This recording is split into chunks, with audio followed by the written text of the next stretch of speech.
Hello. Hello.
Good evening everyone.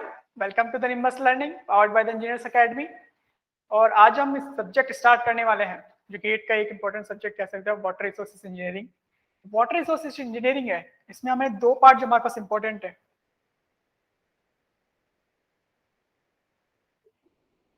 Water resources engineering में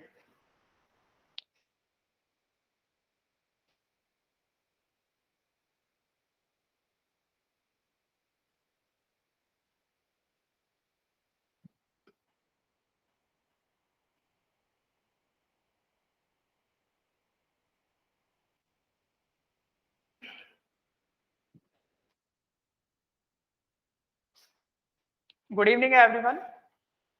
welcome to the Nimbus Learning powered by the Engineers Academy. चलिए, आज हम जो subject start करने वाले हैं गेट के लिए,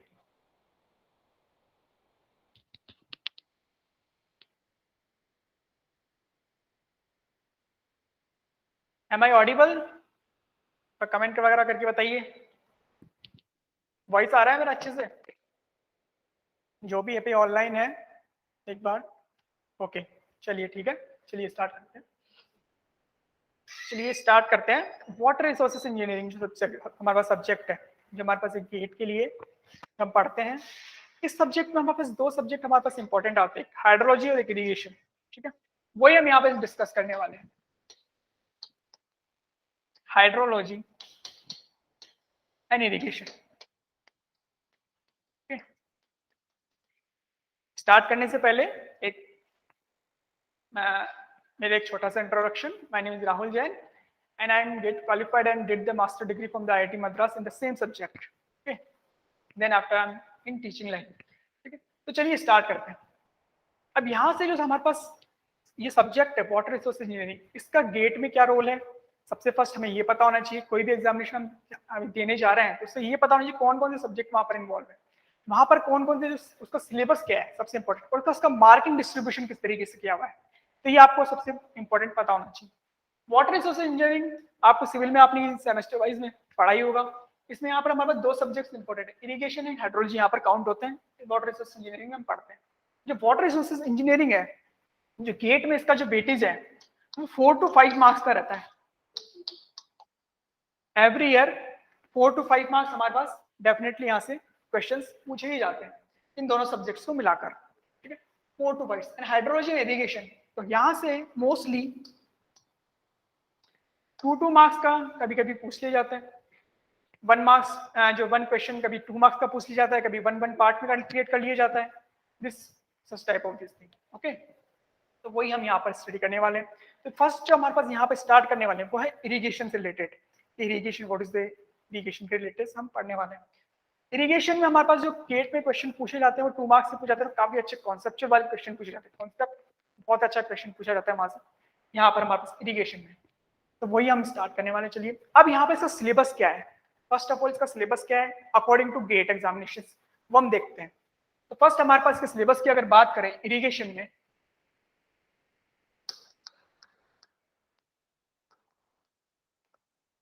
फर्स्ट हमारे पास सबसे first of all we will discuss about the first chapter introduction. Definitely we will discuss what is the irrigation, what are the different techniques and how to जो methods है इसमें वो हम डिस्कस करेंगे इसमें। सेकंड हमारे पास water requirement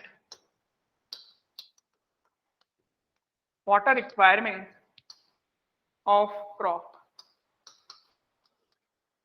water requirement of crops we will discuss in second chapter. Third chapter हमारे पास जो है वो है designing of canal, design of canal. Here we will discuss 2 types of canal designing, line and unlined canal. Okay, we will discuss in line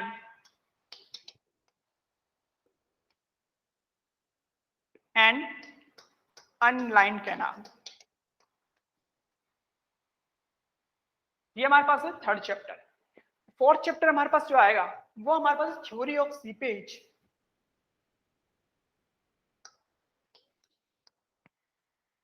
theories of seepage। Fifth हमारे पास जो है analysis of gravity dam, analysis of gravity dams, and the last one is some miscellaneous topic we will discuss after that if we have a time. Okay,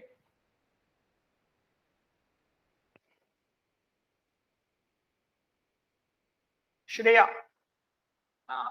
Shreya ये बताइए class आप first time ले रहे हैं या आप फर्स्ट टाइम ले रहे हैं या ऑलरेडी आप क्लास ले चुके हैं? ये श्रेया एक प्रीवियस क्लास में स्टूडेंट थी। श्रेया की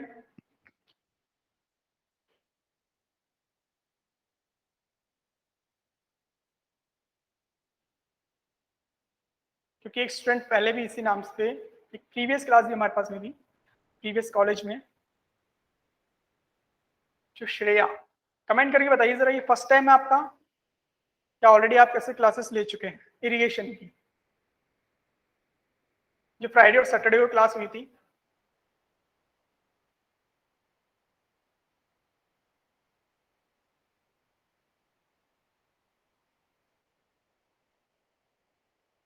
ओके, चलिए एज्यूम करते हैं ये फर्स्ट क्लासेस है।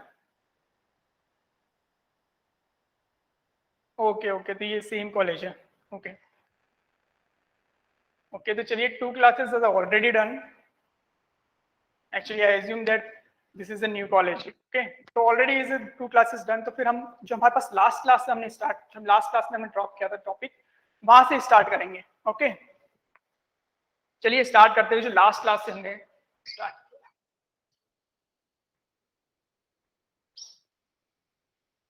तो लास्ट क्लास में हमने ऑलरेडी इवापोरेट जो हमारे पास थे कि वाटर रिक्वायरमेंट ऑफ क्रॉप्स भी already started the chapter, and वहां पर हमने एफिशिएंसी ऑफ इरिगेशन जो लास्ट टॉपिक था उसके बारे में हम डिस्कस कर लिया था कि किस तरीके से कैलकुलेट की जाती है, what are the different efficiencies and how to calculate the values.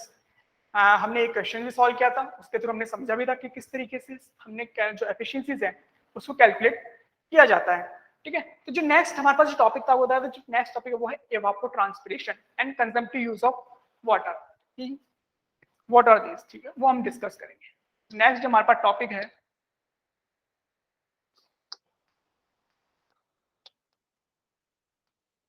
इवापोट्रांसपिरेशन। Evapotranspiration, it's also known as consumptive use of water by crops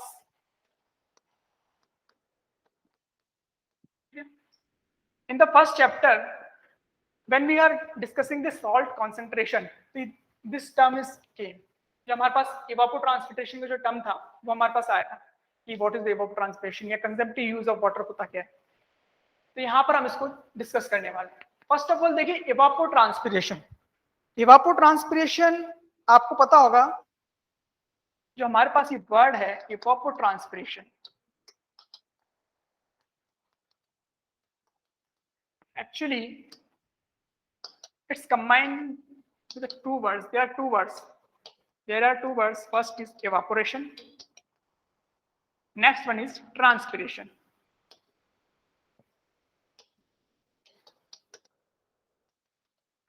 transpiration, evaporation आप ऑलरेडी पता है इवापोरेशन किस तरीके से, अगर वाटर सरफेस हमारे पास कोई भी सपोज वाटर सरफेस है और कहीं से इसको हीट एनर्जी अगर मिल जाती है सपोज सन रेज वगैरह से, तो वाटर क्या होता है अपनी जो स्टेट है उसको चेंज कर लेता है, लिक्विड टू हमारे पास वेपर में कन्वर्ट हो जाता है। This is known as evaporation process. Transpiration में भी सेम तरीके से है, लिक्विड टू वेपर कन्वर्ट होता है, बट लिक्विड टू वेपर जो कन्वर्ट होता है वो थ्रू द हमारे पास थ्रू द जो एडजेसेंट सॉइल होती है प्लांट्स की वहां से, और जो लीव्स होती है मोस्टली जो लीव्स होती है प्लांट्स की जो लीव्स है वहां से जो हमारे पास इवापोरेशन प्रोसेस होता है, this is known as transpiration. यहाँ पर हमारे पास इवापोट्रांसपिरेशन का मतलब सिंपली या कंजप्टिव यूज ऑफ वाटर का मतलब ये है कि जो हमारा प्लांट है उसको क्या चाहिए, ग्रोथ करने के लिए वाटर की रिक्वायरमेंट है, तो वो इफेक्टिवली कितना अमाउंट ऑफ वाटर अपनी ग्रोथ के लिए जो यूज करता है, this is known as consumptive use of water by the crops. Simple words में हमारे पास ये, तो this is known as evapotranspiration और consumptive use of water by the crops. तो यहाँ पे आप अगर लिखना चाहें तो जिस तरीके से आप सपोज एक डायग्राम के थ्रू को समझें, हमारा ग्राउंड लेवल, ये सपोज हमारे क्रॉप्स की रूट जोन है,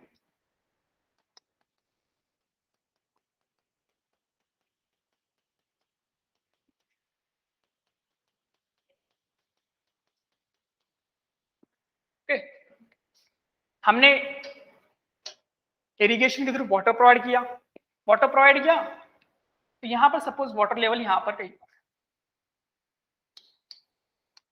सॉइल्स के पोर्स में, यहां पर इस तरीके से सॉइल्स के पोर्स में वाटर अवेलेबल है initially,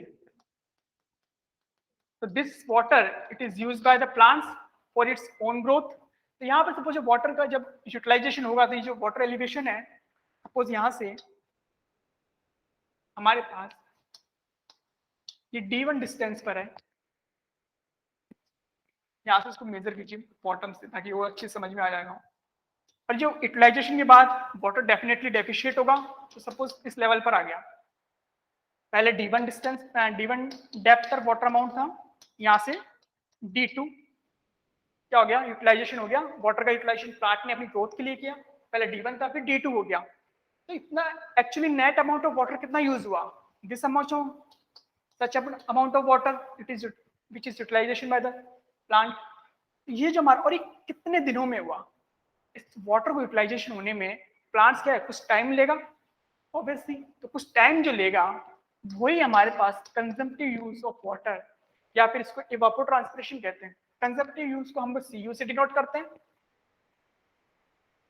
D1 minus D2 amount of water, water depth, कितने टाइम ड्यूरेशन में, सपोज B टाइम ड्यूरेशन में इसने यूटिलाइजेशन किया, तो यहाँ पे हमारे पास CU की जो यूनिट हो जाती है, सपोज हमने डेप्थ, जो वाटर डेप्थ है उसको mm में मेजर कर रहे हैं, हमारे पास डेज में, जो हमारे पास डे है कितने टाइम में हम उसकी यूटिलाइजेशन किया वो हम डेज में मेजर कर रहे हैं, तो एक यूनिट mm पर डे, तो दिस इज नोन एज इवापोट्रांसपिरेशन। वो हमारे पास इवापोट्रांसपिरेशन या फिर कंजम्पटिव यूज ऑफ वाटर। कि कंजम्पटिव यूज को वाटर याद रखिएगा, सिंपल सा मीनिंग है बहुत ही, कि जो अपनी प्लांट्स ने अपनी ग्रोथ के लिए अपनी इफेक्टिवली जो वाटर यूज किया है, याद रखिएगा बहुत सारा हम क्या करते हैं इरिगेशन में, आपको बताया था जब वाटर प्रोवाइड करते हैं तो नंबर ऑफ लॉसेस क्रिएट होते हैं, उस लॉसेस के बाद में इफेक्टिवली जो वाटर यूटिलाइजेशन हुआ है प्लांट ने अपनी ग्रोथ के लिए, this is known as consumptive use of water. Okay, तो दिस इज नोन एज, तो CU का हमारे पास ये रोल है।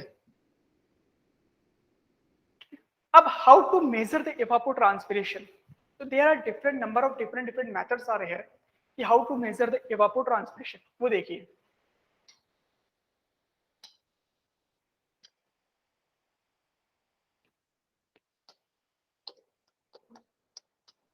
methods to measure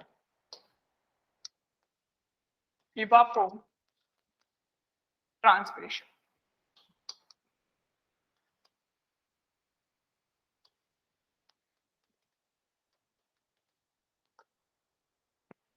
So there are broadly two types of method, direct and indirect method।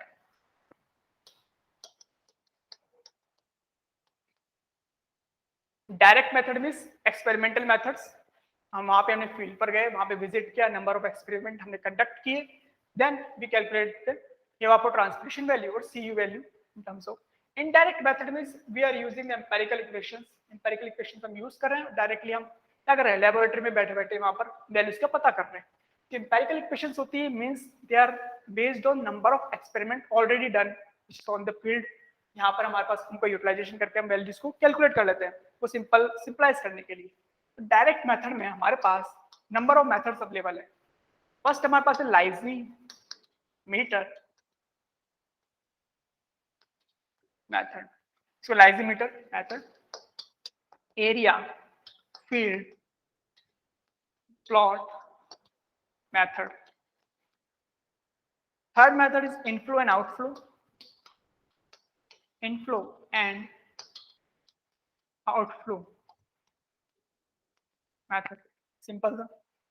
यहाँ पे हमारे पास जो फोर्थ मेथड है soil moisture,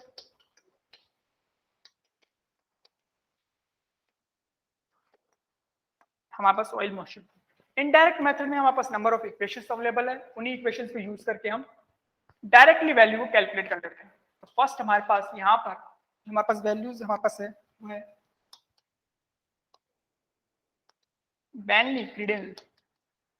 Bentley-Creedle equation. Second हमारे पास है हारग्रीव्स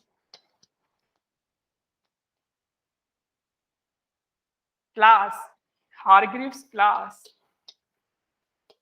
ए पेन इवापोरेशन मेथड। और थर्ड हमारे पास यहाँ पर जो पॉइंट है वो है पेनमैन्स इक्वेशन, पेनमैन्स इक्वेशन। तो जो हमारे गेट के लिए जो इंपॉर्टेंट है हमारे पास है, गेट में जो क्वेश्चंस पूछे जाते हैं वो मोस्टली लाइजीमीटर मेथड। लाइजीमीटर एक सिंपली एक एक्सपेरिमेंट मेथड है, उसके बारे में डिस्कस करेंगे। यहाँ पर हमारे पास फील्ड एरिया जो मेथड है हमारे पास, एरिया जो हमारे पास एरिया फील्ड मेथड, ये सेम तरीके से ही है, इस तरीके जो हमारे पास लाइजीमीटर मेथड है सेम मेथड है वही है, उसके बारे में डिस्कस करेंगे। यहाँ पे हमारे पास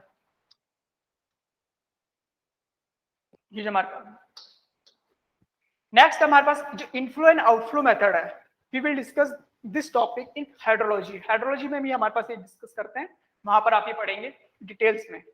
सॉइल मॉइस्चर मेथड ये भी हमारे पास एक मेथड है जिसको हम आगे फर्दर डिस्कस करेंगे नेक्स्ट क्लासेस में। Now these are the equations. तो बेनली-क्रीडल्स इक्वेशन ये हम डिस्कस करेंगे, हारग्रीव्स इक्वेशन करेंगे, और पेनमैन्स इक्वेशन ये हमारे सिलेबस में नहीं है, if you are interested in this equation, तो ये हमारे पास ओनली मास्टर्स में पढ़ाई जाती है ये इक्वेशन, यहाँ पर ये इक्वेशन किसी भी तरीके से यूज नहीं की जाती है, फेंसमैन इक्वेशन।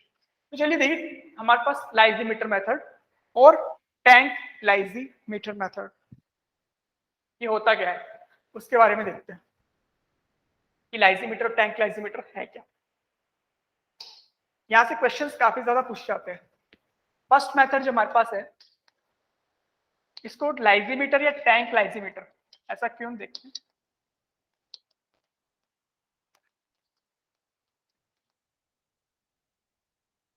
देखिए टैंक लाइजीमीटर मेथड, ये सिंपल लाइजीमीटर है क्या, सिंपली एक टैंक है, एक हमारे पास सिंपल होता क्या है, ये सिलेंड्रिकल टैंक होता है,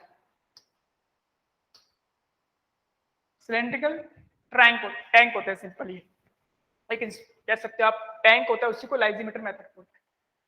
ये याद रखिएगा what is the use of lysimeter tank. जो हमारे पास लाइजीमीटर मेथड है it's calculated for the evapotranspiration. Evapotranspiration को वैल्यू को हम कैलकुलेट करने के लिए फाइंड आउट करते हैं, because this question is number of times asked. ये हमारे पास जो क्वेश्चन है डायरेक्टली थ्योरेटिकल में पूछा जाता है, जेईई एईएन स्टेट एई के एग्जामिनेशन, इवन दो हमारे पास यूपीएससी के जो सिविल इंजीनियरिंग सर्विसेज है वहां पे भी पूछा जाता है कि what is the use of lysimeter method. तो ये सिंपल वहां पर यूज किया जाता है, तो इवापोट्रांसपिरेशन मेजर करने के लिए ये यूज किया जाता है। तो यहाँ पर सिंपली इसकी जो हमारे पास एक कैसे कर सकते हैं, जो हमारे पास एरिया जो होता है क्रॉस सेक्शन एरिया ये 10 मीटर स्क्वायर होता है, और जो हमारे पास टैंक की हाइट होती है ये 3 मीटर होती है। 3 मीटर मीन्स जो हमारे रूम की सपोज साइज आप अज्यूम कर सकते हो, रूम की साइज के बराबर जो रूम की हाइट है उसकी अज्यूम हो जाता है, नॉर्मल रूम की बात करें 3 मीटर।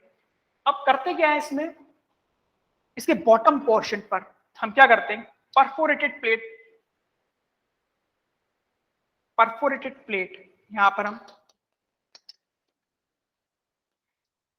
परफोरेटेड प्लेट रखते हैं और उसके ऊपर टैंक को रख देते हैं। अब परफोरेटेड प्लेट आपको बताया था what is the perforated means, there is a small holes, यहाँ में स्मॉल डायमीटर के होल्स होते हैं वहां पर, तो वहां पर इसको पुट कर देते हैं, टैंक को पुट कर देते हैं। सिंपली हम क्या करना चाहते हैं यहाँ पर, इस हमारे फील्ड में जो सिमिलर कंडीशन होती है वैसी ही कंडीशन हम यहाँ पर क्रिएट करना चाहते हैं। टैंक हमारे पास हो गया, 10 जिसका एरिया, हमारे पास हाइट हो गई, हमारे पास परफोरेटेड प्लेट्स है, उसके ऊपर क्या करते हैं रख देते हैं सिंपली, और वहां पर हम क्या करते हैं सिंपली अब यहाँ पर जो सॉइल स्पेस को फिल कर देते हैं और वहां पर हम क्रॉप्स का प्रोडक्शन करते हैं। क्रॉप्स यहाँ पर हम क्या करना चाहते हैं, प्रोड्यूस करना चाहते हैं सिंपली हमारे पास यहाँ पर। अब क्रॉप्स को प्रोड्यूस करना तो वाटर की रिक्वायरमेंट होगी, तो हमें यहाँ पर वाटर प्रोवाइड किया जाता है। सपोज हमने यहाँ पे D1 अमाउंट ऑफ डेप्थ जो अमाउंट ऑफ वाटर है वो प्रोवाइड करवाया, ठीक है। अनदर टैंक ले लीजिए कुछ इसी तरीके से ही, एक और टैंक हम अज्यूम कर लेते हैं, ये हमारी परफोरेटेड प्लेट,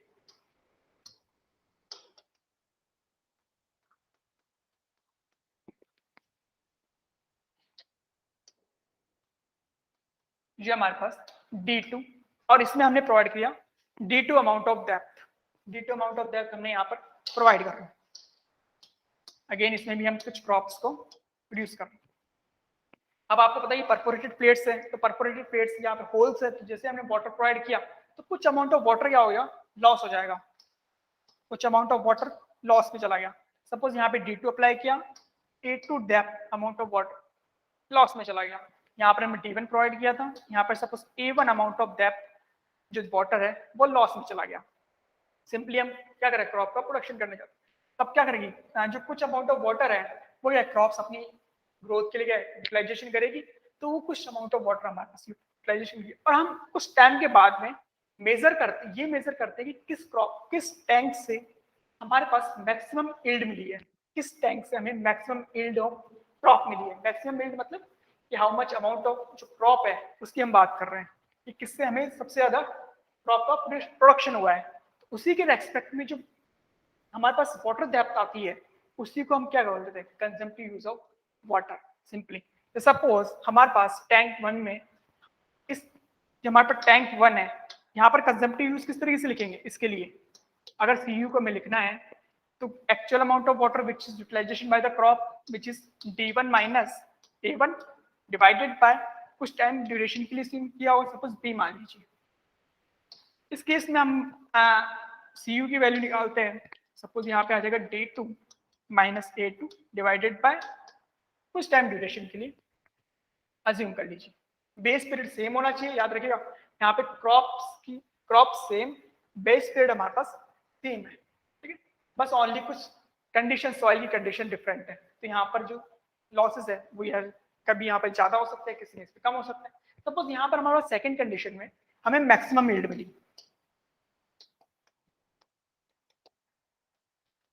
तो इसी के करस्पॉन्डिंग हम सीयू की जो वैल्यू हमारे पास कैलकुलेट हुई है वही हमारे पास क्या मान ली जाएगी, सीयू की वैल्यू मान मेजरमेंट कर लिया जाएगा उसका। तो दिस इज वाटर, हमारे पास सिंपली टैंक लाइजीमीटर के थ्रू हम सीयू की वैल्यू को इस तरीके से कैलकुलेट करते हैं। जो हमारे पास इवापोर ट्रांसपिरेशन की वैल्यू है, सिंपल एक है। टैंक लाइजीमीटर कुछ भी नहीं है, सिंपल एक मेथड है, टैंक वगैरह लगा के वाटर का मेजरमेंट है, किस तरीके से effective water which is utilization by the crops. तो this is known as first method, tank lysimeter method, ठीक है। ये हमारे पास है।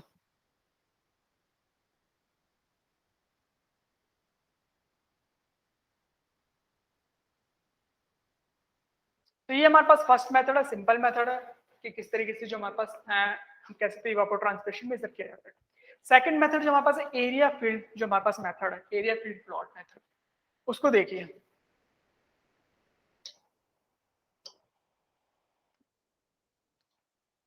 सेकंड जो हमारे पास मेथड था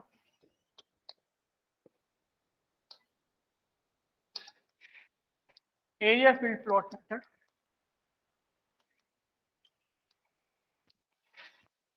एरिया फील्ड प्लॉट मेथड या फील्ड प्लॉट मेथड। इसमें क्या करते हैं, सिंपली हमारे पास क्या करते हैं हम, सिंपली जो एरिया है हमारे पास फील्ड के, हमारे पास एरिया हम काउंट लेते हैं। सपोज हमारे पास दो फील्ड है, सेम एरिया हमारे पास है उसका। अब वाटर इस कंडीशन में इस तरीके से प्रोवाइड किया जाता है कि कोई लॉसेस ना हो। We provide the water in such a way that there are no losses. First condition में क्या था कि हमने परफोरेटेड प्लेट्स लगा अप्लाई की हुई थी, तो वहां पर लॉसेस को हम अलाउ कर रहे थे।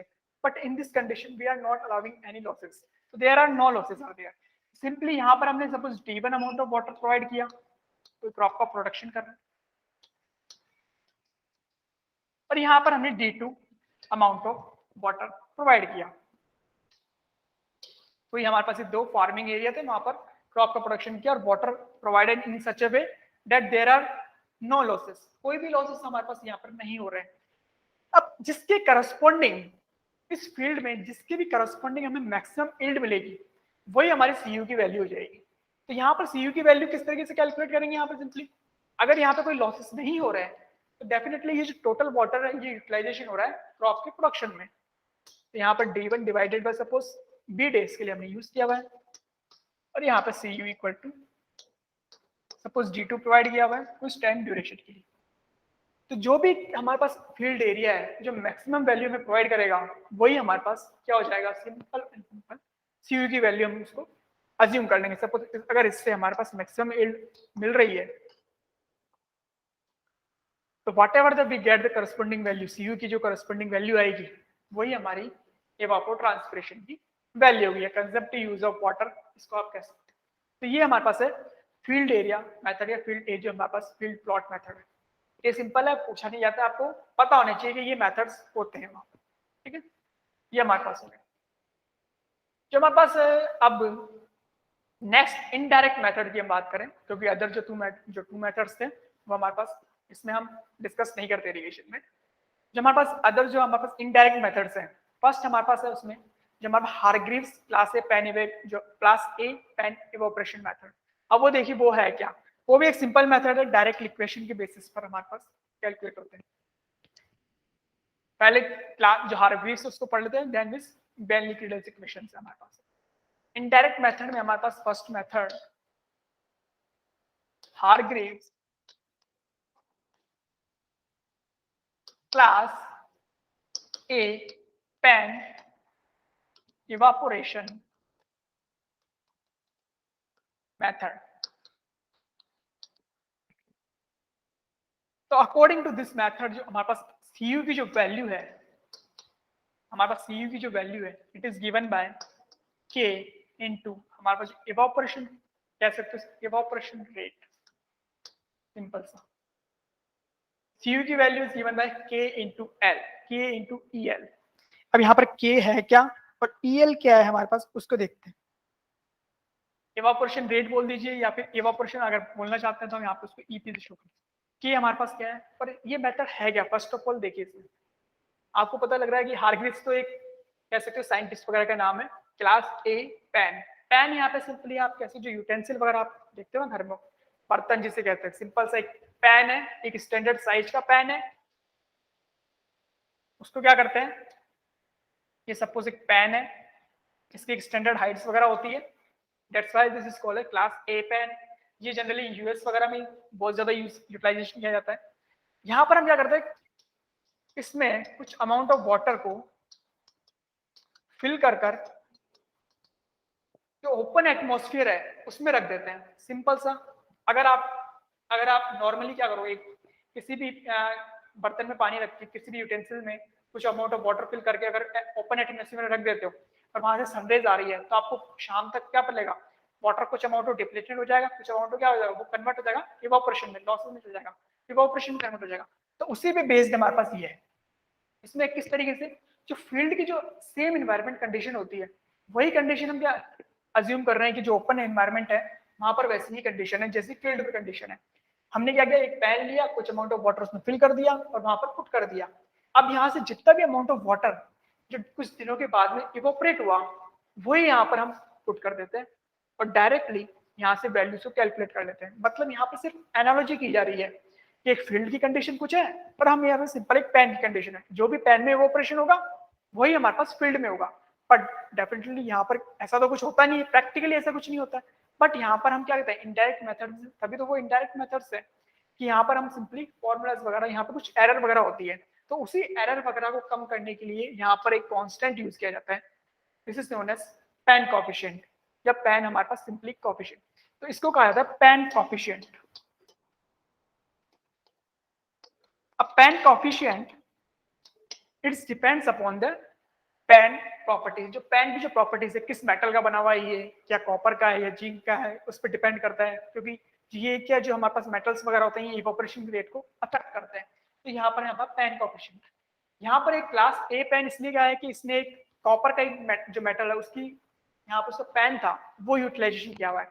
बाद में जो हमारे पास IMD है, हमारा इंडियन मेट्रोलॉजिकल डिपार्टमेंट है, उसने भी अपना एक पैन का डेवलप कर दिया और उसी को फिर वहां पर हम मॉडिफाइड क्लास ए पैन कहते हैं, modified class A pan method बोलते हैं। ये modified class A pan method हमारे पास सिंपली हम इवोपरेशन को मेजर करने के लिए पढ़ते हैं। आप ये जब हमारे पास हाइड्रोलॉजी है वहां पर आप इसको पढ़ोगे डिटेल में, इवोपरेशन का एक चैप्टर होता है वहां पर। तो सिंपली यहाँ से Cu की वैल्यू इस तरीके से कैलकुलेट की जाती है class A pan evaporation method से। इसका जो डायमेंशन होता है, इसके जो डायमेंशन होते हैं, पैन के जो डायमेंशन होता है, इसके स्पेसिफिक डायमेंशन होता है, वो आपको बता देते हैं क्या होते हैं। सिंपल से जो डायमीटर होता है जनरली का ये 1.2 मीटर होता है और हाइट हमारे पास 2.5 सेंटीमीटर। याद रखिएगा पैन है तो हाइट डेफिनेटली सी कम होगी। ये वैसे मोस्टली कहीं नहीं पूछा जाता है, यहाँ पर गेट में तो डेफिनेटली कोई ऐसे कोई टर्म्स पूछे नहीं जाते हैं क्योंकि आपको पता है गेट्स हमेशा कॉन्सेप्चुअल वाइज क्वेश्चन पूछता है। बट आपको ये चीज पता होनी चाहिए कि किस तरीके से Cu की वैल्यू कैलकुलेट की जाती है। यहाँ से लास्ट ईयर मतलब जो 2020 का जो पेपर था गेट में, लास्ट से लास्ट ईयर 2020 का जो पेपर था वहां से क्वेश्चन पूछा गया था। वो फ्रेम किस तरीके से हुआ था वो हम डिस्कस करेंगे इस क्वेश्चन को, बट सिंपल फॉर्मूला था, यहाँ से क्वेश्चन पूछा गया था, 1 मार्क्स में वो क्वेश्चन पूछा गया था। ठीक है, तो ये है हमारे पास Hargreaves class A pan evaporation method, how to use this method to calculate the Cu value. Cu value means evapotranspiration value. Okay, चलिए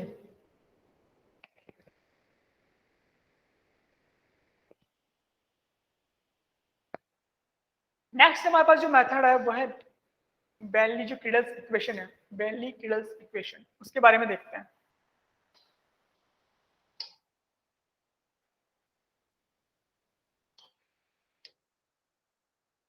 इनडायरेक्ट मेथड में हमारे पास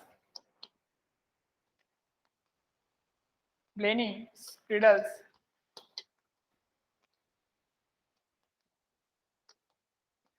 इक्वेशंस। इसने डायरेक्टली अपने एक्सपेरिमेंटल के बेसिस पे डायरेक्टली सीयू की वैल्यू को find out करने के लिए फॉर्मूला प्रोवाइड करवा दिया। सीयू की वैल्यू को डायरेक्टली फाइंड आउट करने के लिए तो ये जो फॉर्मूला है ये गिवन किया जाता है Kp divided by 40 1.6 T plus 32। Again CU evapotranspiration method है, यहाँ पर लिख लीजिए हैं ये है क्या क्या हमारे पास। ये हमारे पास is the crop coefficient which is depend upon the type of crop, कौन सी क्रॉप हम प्रोड्यूस कर रहे हैं उस पर डिपेंड करता है ये। टी हमारे पास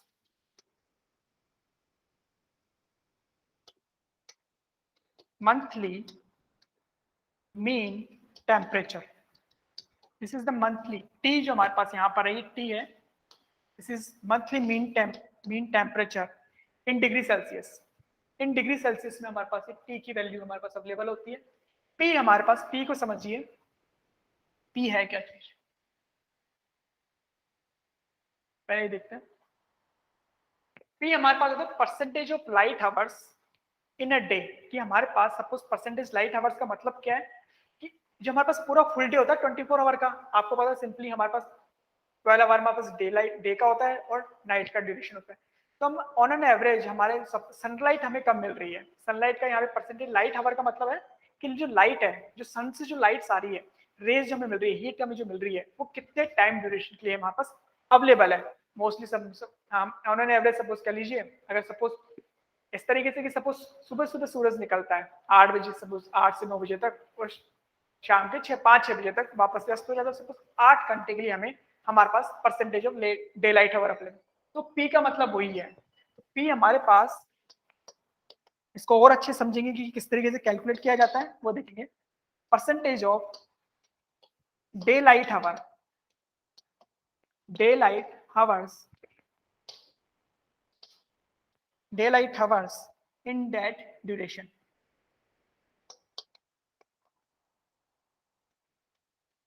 जो पर्टिकुलरली हमारे क्रॉप का जो पीरियड होगा, सपोज क्रॉप का कुछ भी पीरियड होगा, उस पीरियड में हमारे पास कितने लाइट आवर्स अवेलेबल है। क्योंकि आपको पता है जो भी ग्रोथ, हमारा प्लांट ग्रोथ करता है, जो भी उनका प्रोसेस होता है, फूड बनाने का प्रोसेस होता है, वो कब होता है? मोस्टली हमारे पास जो डे टाइम है उसी में होता है, वहां पे सन का यूटिलाइजेशन, सनलाइट का यूटिलाइजेशन होता है। तो वही चीज ये रिप्रेजेंट कर रहा है, percentage of day light hour in particular duration. ठीक है, चलिए देखिए, तो इस तरीके से यहाँ पर वैल्यू कैलकुलेट की जाती है। बट इस जो फॉर्मूला है ये, इसकी कुछ लिमिटेशन है, इसकी कुछ लिमिटेशन है। ये लिमिटेशन ये है कि जो सीयू की जो वैल्यू प्रोवाइड करवाता है ये, डेफिनेटली आपको पता है जो एम्पेरिकल इक्वेशंस होती है उनकी जो यूनिट होती है ऑलरेडी वहां पे डिपेंड होती है। जो हमारे पास यहाँ पर आप यूनिट्स जो होती है उसको चेंजेस नहीं कर सकते आप। अगर सपोज यहाँ पर ही आपको वैल्यूज टेम्परेचर की वैल्यू केल्विन में प्रोवाइड की हुई है, तो यहाँ पर ऐसा नहीं कि आपने यहाँ पे केल्विन में प्रोवाइड कर दिया, आपको चेंजेस करने पड़ेंगे, then we apply the formula. Empirical equations जो इक्वेशंस होती है उसकी ये लिमिटेशन वगैरह होती है। तो सीयू की जो वैल्यू हमारे पास यहाँ से फाइंड आउट होकर आएगी वो आती है सेंटीमीटर पर मंथ में, पर मंथ में। यहाँ से हम डे की वैल्यू को कैलकुलेट नहीं कर सकते हैं, यहाँ पर डायरेक्ट जो वैल्यू आएगी वो सेंटीमीटर पर मंथ में ही कैलकुलेट होकर आएगी। तो यहाँ पर एक ये हमारे पास काउंट होता है। ठीक है, चलिए देखते हैं इस पी को, परसेंटेज जो हमारे पास डे लाइट आवर है, इसको थोड़ा और समझते हैं कि है क्या, किस तरीके से इसको कैलकुलेट किया जाता है। चलिए देखिए, percentage of day light hour क्या है।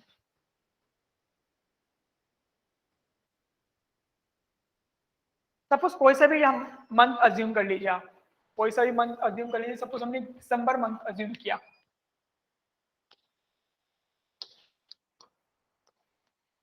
और दिसंबर मंथ के लिए तो सपोज हमने अज्यूम किया percentage of day light in December month. हमने अज्यूम कर लिया कि हमें ऑन एन एवरेज 8 घंटे के लिए हमारे पास डे लाइट अवेलेबल है।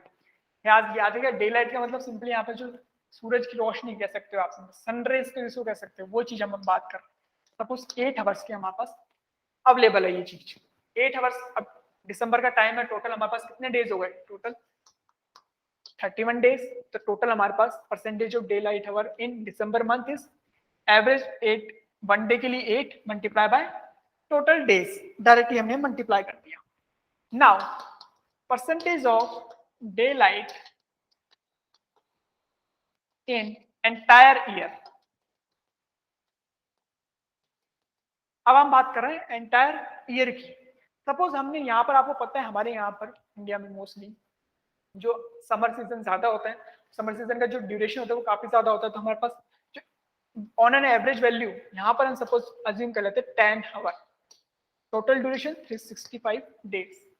तो जो पी की वैल्यू फॉर दिसंबर मंथ के लिए कैलकुलेट होगी, वो कैलकुलेट होती है 8 multiply bye 31 divided by 10 multiply by 365। तो दिस इज द पी दिसंबर की वैल्यू, याद रखिएगा। इस तरीके से वैल्यू कैलकुलेट की जाती है, ठीक है। तो ये percentage of day light hour का कॉन्सेप्ट है कि किस तरीके से वैल्यू कैलकुलेट की जाती है। डायरेक्ट सीयू की वैल्यू किस तरीके से, जो किडल्स इक्वेशन हमारे पास है उसके थ्रू, हेल्प के थ्रू हम यहाँ पर कैलकुलेट कर सकते हैं, ठीक है। ये है ब्रैनली किडल्स इक्वेशन। इस तरीके से हम जो कैलकुलेट वैल्यू सीयू की वैल्यूज है, बहुत ही इंपॉर्टेंट पैरामीटर है, बहुत ज्यादा इंपॉर्टेंट पैरामीटर ये consumptive use of water, because is the water which is utilized by the plants for their growth. यहाँ पर हमारे पास इस तरीके से वैल्यू कैलकुलेट की जाती है। चलिए सीयू के बाद में हमारे पास जो इसमें टॉपिक है वो है हमारे पास इरिगेशन रिक्वायरमेंट का। इरिगेशन रिक्वायरमेंट एक छोटा सा टॉपिक है, उसके बाद में देखिए इरिगेशन रिक्वायरमेंट क्या टॉपिक है इसमें।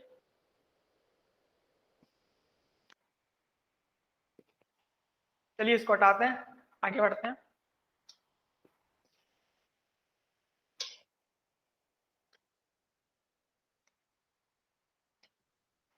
डिफरेंट जो हमारे पास डिफरेंट इरिगेशन रिक्वायरमेंट्स होती है उसी को हम पढ़ रहे हैं।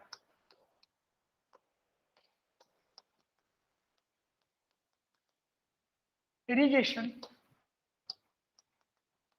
रिक्वायरमेंट्स। तो फर्स्ट हमारे पास इसमें वो आता है इफेक्टिव रेनफॉल। अब इसको समझिएगा कि इफेक्टिव रेनफॉल का मतलब है क्या, what is the effective rainfall. Suppose हमारे पास एक फार्मिंग एरिया, लैंड एरिया है जहां पे हम क्रॉप का प्रोडक्शन कर रहे हैं। हम यहाँ पर सपोज राइस का प्रोडक्शन कर रहे हैं। राइस के लिए हमारे पास जो डेल्टा की वैल्यू है वो, सपोज डेल्टा मतलब total amount of water which is required by the crop through out is base period, through out is crop period. तो सपोज हमारे पास डेल्टा की जो वैल्यू है वो हमारे पास कितना हो गया, 120 सेंटीमीटर रिक्वायरमेंट है through out is base period. मतलब हमें इरिगेशन के थ्रू हमें 120 सेंटीमीटर वाटर इसमें प्रोवाइड कराना है इरिगेशन के थ्रू। बट इस ड्यूरेशन में सपोज यहाँ पर हमारे पर रेनफॉल आ जाता है, रेनफॉल अकर हो जाता है, बारिश हो जाती है। रेनफॉल अकर हुआ, प्रेसिपिटेशन रेनफॉल अकर हो गया। यहां से जो प्रेसिपिटेशन अकर हुआ, सपोज यहां से प्रेसिपिटेशन अकर हुआ, इसकी वजह से जो हमारे प्लांट्स के जो प्लांट्स है उसके रूट जोन में 40 centimetre amount of water store हो गया।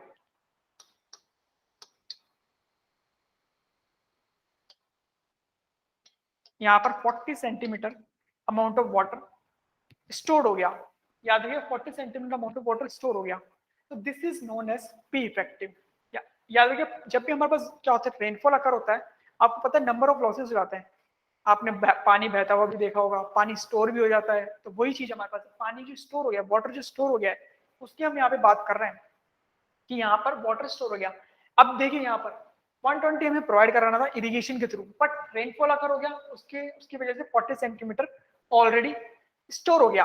तो हमें अब इरिगेशन के थ्रू कितना अमाउंट ऑफ वाटर यहाँ पे प्रोवाइड करवाना होगा, बताइए श्रेया, अगर आपको पता कितना अमाउंट ऑफ वाटर हम इरिगेशन के थ्रू हमें प्रोवाइड करवाना होगा। अब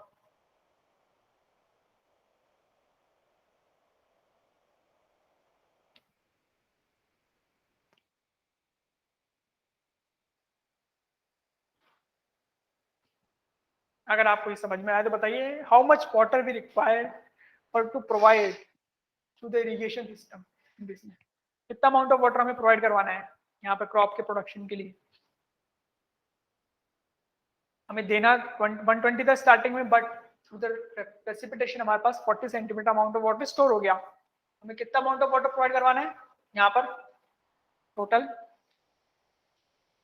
जो एक्चुअल में सीयू हो जाएगा। सीयू मतलब simply amount of water which is utilization by the crop, कितना हो गया हमारे पास टोटल अमाउंट ऑफ वाटर जो भी था सीयू माइनस पी इफेक्टिव कर देंगे तो 120 माइनस 40 कर देंगे तो यहाँ पर हमारे पास 80 सेंटीमीटर हमें अब इरिगेशन के थ्रू प्रोवाइड करवाना पड़ेगा, सिंपल सा।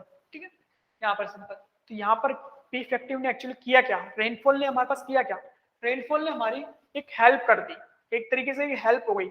मतलब एक वाटर का हम क्या कर सकते, सिंपली वाटर हमने बचा लिया, सिंपली हमने वाटर को एक तरीके से यूटिलाइज कर लिया। तो इस तरीके से ये पी इफेक्टिव होता है। तो ये होता है effective rainfall. Effective rainfall simply यही टर्म है, इसमें ऐसा कुछ भी नहीं है।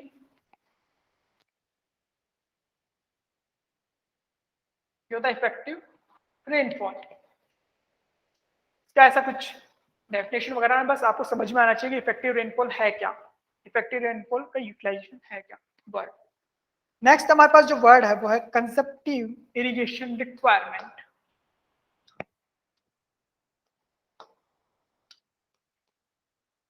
कंजम्पटिव इरिगेशन रिक्वायरमेंट, एक इसकी स्मॉल सी डेफिनेशन है, फिर इसको लिख लेते हैं, फिर देखते हैं इसको है क्या ही, समझते हैं इसको। The portion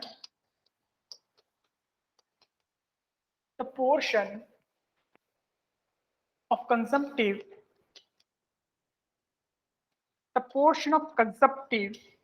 use by the crop, the use which has to be stored in the root zone, which is stored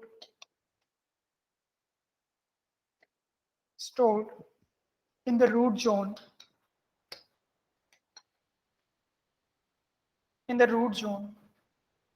through irrigation is known as consumptive irrigation requirement. यहाँ पर जो टर्म होता है वो होता है, इसको बोला जाता है शॉर्ट टर्म में CIR, कंजम्पटिव इरिगेशन रिक्वायरमेंट। तो is known as CIR। Mean simply वही चीज हम कहना चाहते हैं जो हमने इफेक्टिव के बारे में पढ़ा, कि हमें इरिगेशन के थ्रू हमें कितना अमाउंट ऑफ वाटर प्रोवाइड करवाना पड़ेगा, 80 सेंटीमीटर। तो 80 सेंटीमीटर किस चीज की वैल्यू है, कंजम्पटिव इरिगेशन रिक्वायरमेंट। याद रखिएगा, इरिगेशन यहाँ पर वर्ड जो आ रहा है वो रिक्वायरमेंट है। इरिगेशन रिक्वायरमेंट मतलब हमें कितना अमाउंट ऑफ वाटर प्रोवाइड करवाना है, उसकी रिक्वायरमेंट क्या है, वो चीज हमारे पास है। यहाँ पर इरिगेशन रिक्वायरमेंट, तो CIR हमारे पास सिंपली क्या कैलकुलेट कर सकते हो आप इसको, CU माइनस CU हमारे पास टोटल अमाउंट ऑफ वाटर कितना रिक्वायरमेंट था माइनस P इफेक्टिव। तो this is known as simple CIR। ठीक है, कंजम्पटिव इरिगेशन रिक्वायरमेंट। चलिए नेट, अब हमारे पास जो नेक्स्ट पॉइंट है इसी में ही, third one net irrigation requirement. Net irrigation requirement, ठीक है, नेट इरिगेशन। तो देखिए अभी हमने CIR निकाला, अब नेट इरिगेशन रिक्वायरमेंट देखते हैं। याद देखिएगा ये जो टर्म्स हम पढ़ रहे हैं, जो हमने एफिशिएंसीज पढ़ी थी, उन्हीं का जस्ट अपोजिट डायरेक्शन में यहाँ पढ़ने जा रहे हैं। Net irrigation requirement, net irrigation requirement simply होता है in addition of CIR plus जो लीचिंग रिक्वायरमेंट होती है। लीचिंग एक नया वर्ड है, वो हम देखेंगे होता क्या है, पहले बार इसको लिख लेते हैं फिर बाद में देखते हैं। In addition of CIR means consumptive irrigation requirement, which we studied recently. So NIR is also considered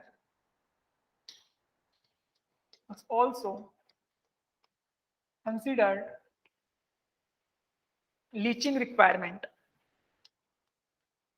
Leaching requirement. अभी देखते हैं है क्या leaching. NIR means net irrigation requirement is equal to CIR plus leaching requirement. चलिए, what is the leaching requirement? यहाँ पे देखिए leaching requirement है क्या, यहाँ पे देख लेते हैं। सपोज ये हमारा फील्ड है,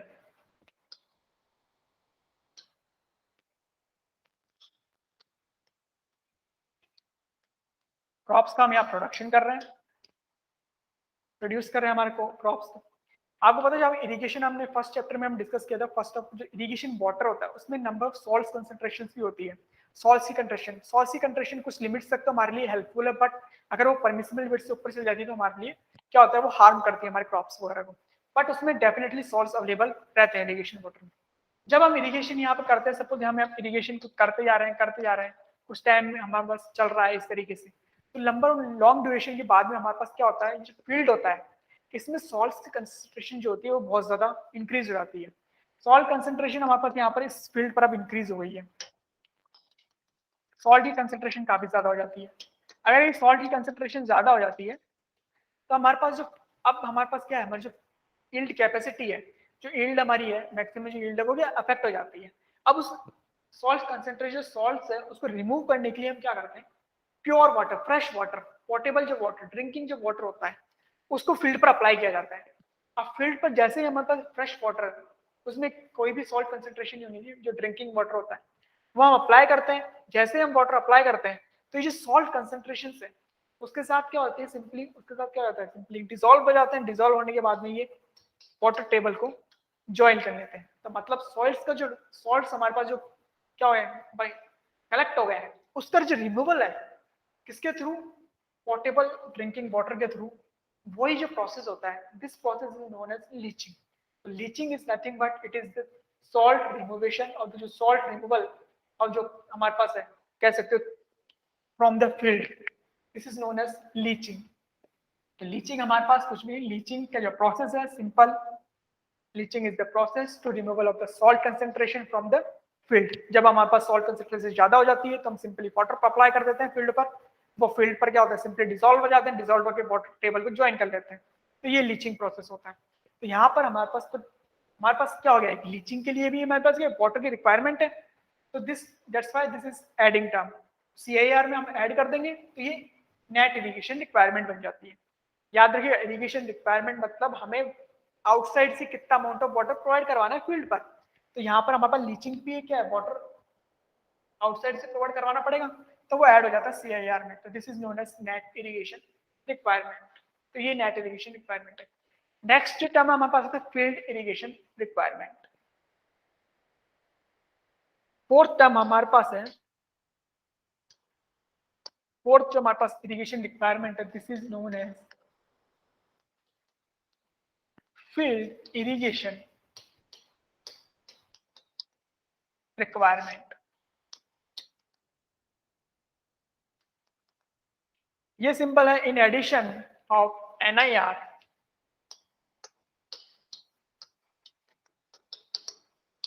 in addition of NIR means net irrigation requirement. In addition of NIR, if we consider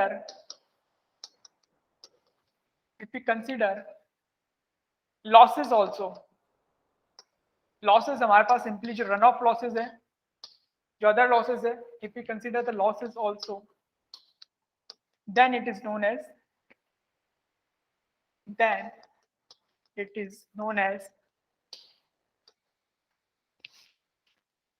field irrigation requirement. Short form में FIR से डिनोट किया जाता है, FIR से डिनोट किया जाता है फील्ड इरिगेशन रिक्वायरमेंट। तो सिंपली यहाँ पर फील्ड इरिगेशन रिक्वायरमेंट हमारे पास क्या हो गया,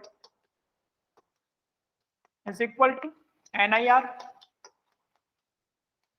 प्लस हमारे पास लॉसेस। लॉसेस जनरली यहाँ पर रन ऑफ में लॉसेस काउंट होते हैं। रन ऑफ का मतलब है जो वाटर बह के चला जाता है, सिंपल सरफेस पे जो फ्लो होता है, इसे आर नोन एज लॉसेस। ठीक है, तो ये हमारे पास सिंपली काउंट हो गया। ठीक है, अब आपको एक फॉर्मूला इरिगेशन एफिशिएंसी में एक फॉर्मूला बता रहा, water application efficiency. What is the water application efficiency? It is the amount of water which is stored in the root zone, actually stored in the root zone, divided by amount of water which is applied to the field. It is applied to the field. आपको पता है ये जो amount of water हमने field पर जो apply किया हुआ है, ये कौन सा अमाउंट ऑफ वाटर है? इसी में से तो कुछ अमाउंट ऑफ वाटर लॉस में चल जाता है, कुछ अमाउंट ऑफ वाटर स्टोर हो जाता है. तो this is the summation of VF is the summation of, किसका समेशन है ये? लॉसेस का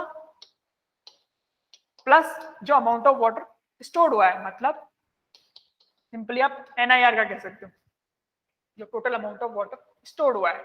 यहाँ पर हमारे पास VF क्या हो गया? VF को किस तरीके से डिनोट किया जा सकता है? This is the total amount of water. FIR से, FIR है क्या? सिंपली नेट इरिगेशन वाटर जो भी हमारे पास रिक्वायरमेंट है प्लस लॉसेस जो फैल रहा है, तो वही तो हमारे पास FIR. तो यहाँ पे VF क्या हो गया? सिंपली आप कह सकते हो FIR. VRZ मतलब simply actual amount of water which is stored in the root zone.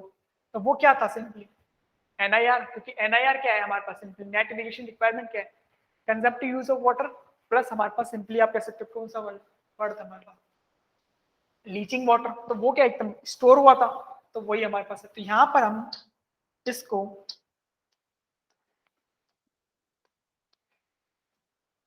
इसको डिनोट कर सकते हैं NIR और इसको डिनोट करते हैं FIR. ठीक है, तो एक रिलेशन क्रिएट होता है ये. तो यहाँ पर हमारे पास एक बहुत इंपॉर्टेंट रिलेशन है ये रिलेशन जो बना है हमारे पास, F फील्ड इरिगेशन रिक्वायरमेंट को कैलकुलेट करने के लिए directly if we know the water application efficiency,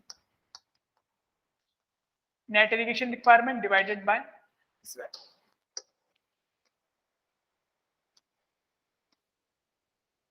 ठीक है. चलिए, ये तो था फील्ड इरिगेशन रिक्वायरमेंट के बारे में. नेक्स्ट हमारे पास जो नेक्स्ट जो लास्ट टर्म है वो है gross irrigation requirement, GIR short form में लिखा जाता है इसको. नंबर 5,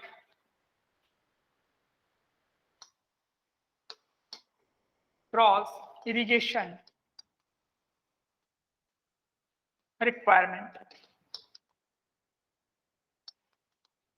चलिए, अब ग्रॉस इरिगेशन रिक्वायरमेंट क्या है? अब अगर हम अभी तक हमने क्या फील्ड पर पहुंच चुके, लॉसेस को भी हमने अज्यूम कर लिया था, लॉसेस को अज्यूम कर लिया मतलब वो फील्ड इरिगेशन में रिक्वायरमेंट में काउंट हो गया. अब यहाँ पर क्रॉस इरिगेशन मतलब टोटली जितना भी अमाउंट ऑफ वाटर हमें इरिगेशन के लिए रिक्वायरमेंट है वो भी कंसीडर कर ले. मस्ट मींस जो कन्वेंस हमारे पास हो रहे हैं, कन्वेंस लॉसेस जो हमारे पास क्रिएट होते हैं, अगर उस कन्वेंस लॉसेस को भी अगर हम अज्यूम कर लें तो this is known as gross irrigation requirement. तो simple in addition of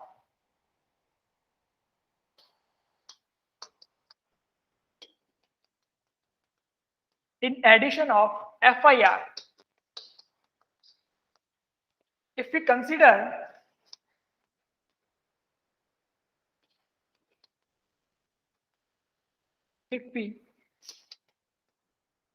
consider conveyance loss also, conveyance losses also, then it's called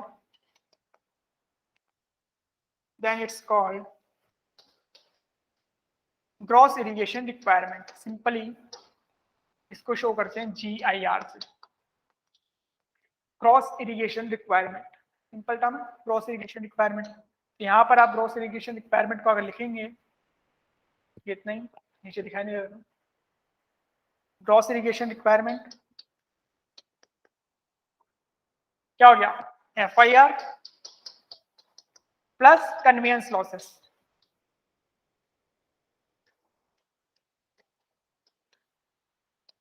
plus conveyance losses, simple term है. तो ये हमारे पास होता है GIR की जो हमारे पास कह सकते हैं इरिगेशन. यहाँ पर भी एक फॉर्मूला होता है इसकी जैसे ही, सिंपल.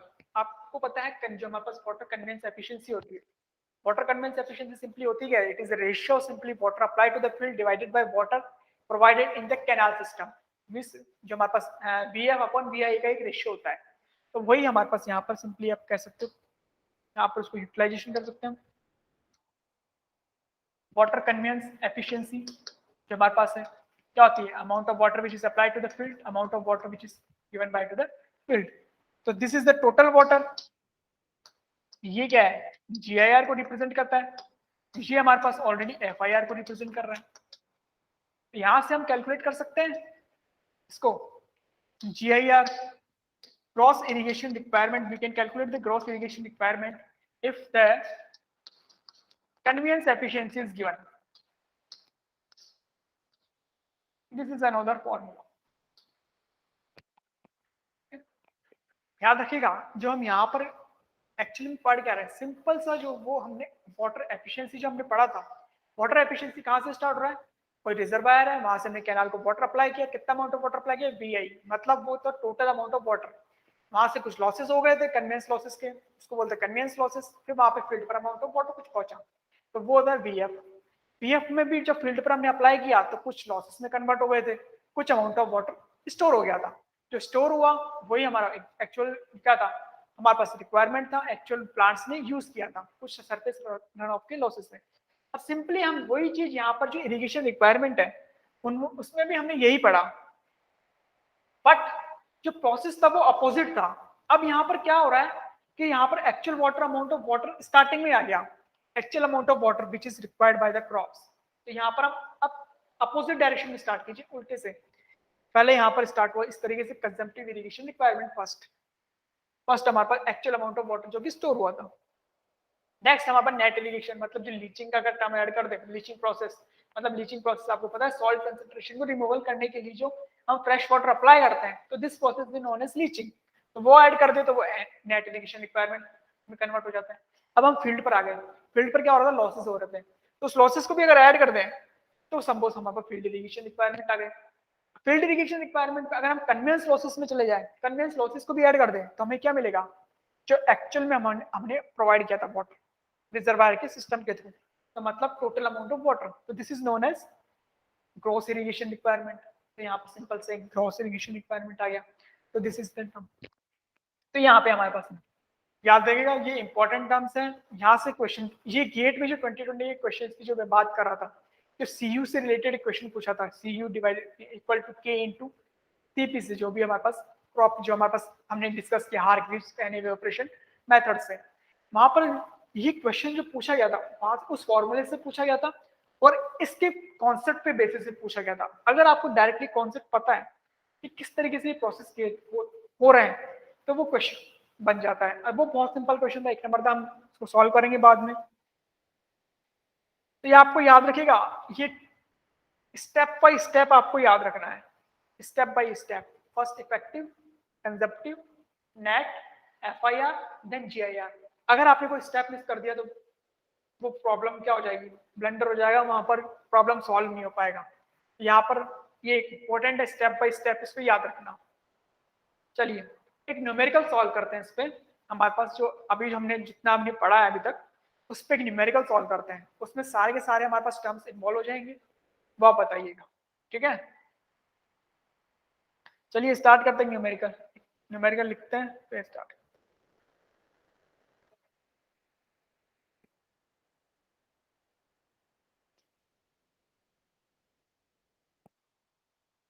न्यूमेरिकल कुछ इस तरीके से है,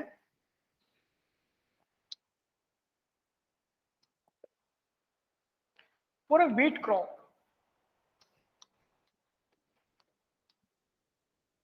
फॉर अ व्हीट क्रॉप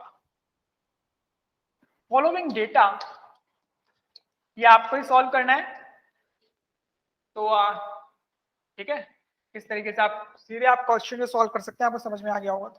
तो ये for a wheat crop following data is provided, following data is provided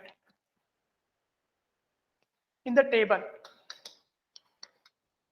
in the table, and crop factor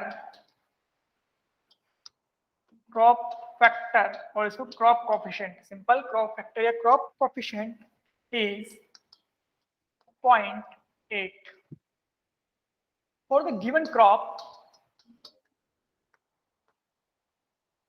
for the given crop assume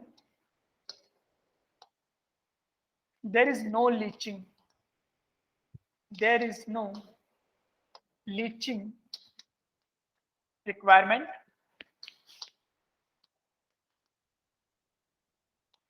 There is no leaching requirement. Then calculate CIR and FIR. If water application efficiency, if water application efficiency is 75%, 75%, इसको note कर लीजिए, फिर हम इसके table को बनाते हैं। ये डेटा नोट कर लीजिए आप पहले एक बार, ठीक है? एक बार डेटा नोट हो जाए तो आप बताइएगा Shreya, if this is noted then comment.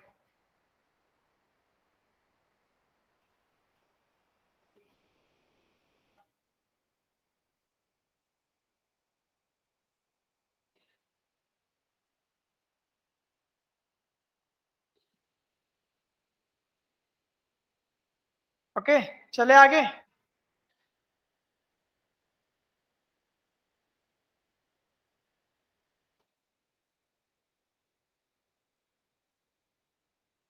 देखो यहां पर आपने पढ़ लिया। अब इसकी जो हमारे पास जो टेबल है वो इस तरीके से गिवन की हुई है।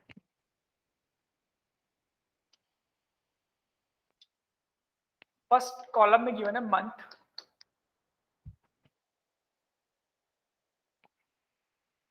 Then is given as mean month जो mean monthly temperature, mean monthly temperature, this is given in degrees Celsius.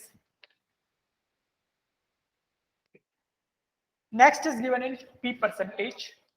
P percentage is percentage of the daylight hours in particular duration. Okay, this value is given. Next is given as P effective. P effective centimetre में ये values given है, means rainfall की हमारे पास values given है P effective, ठीक है? ये कुछ हमारे पास टर्म्स गिवन किए हुए हैं,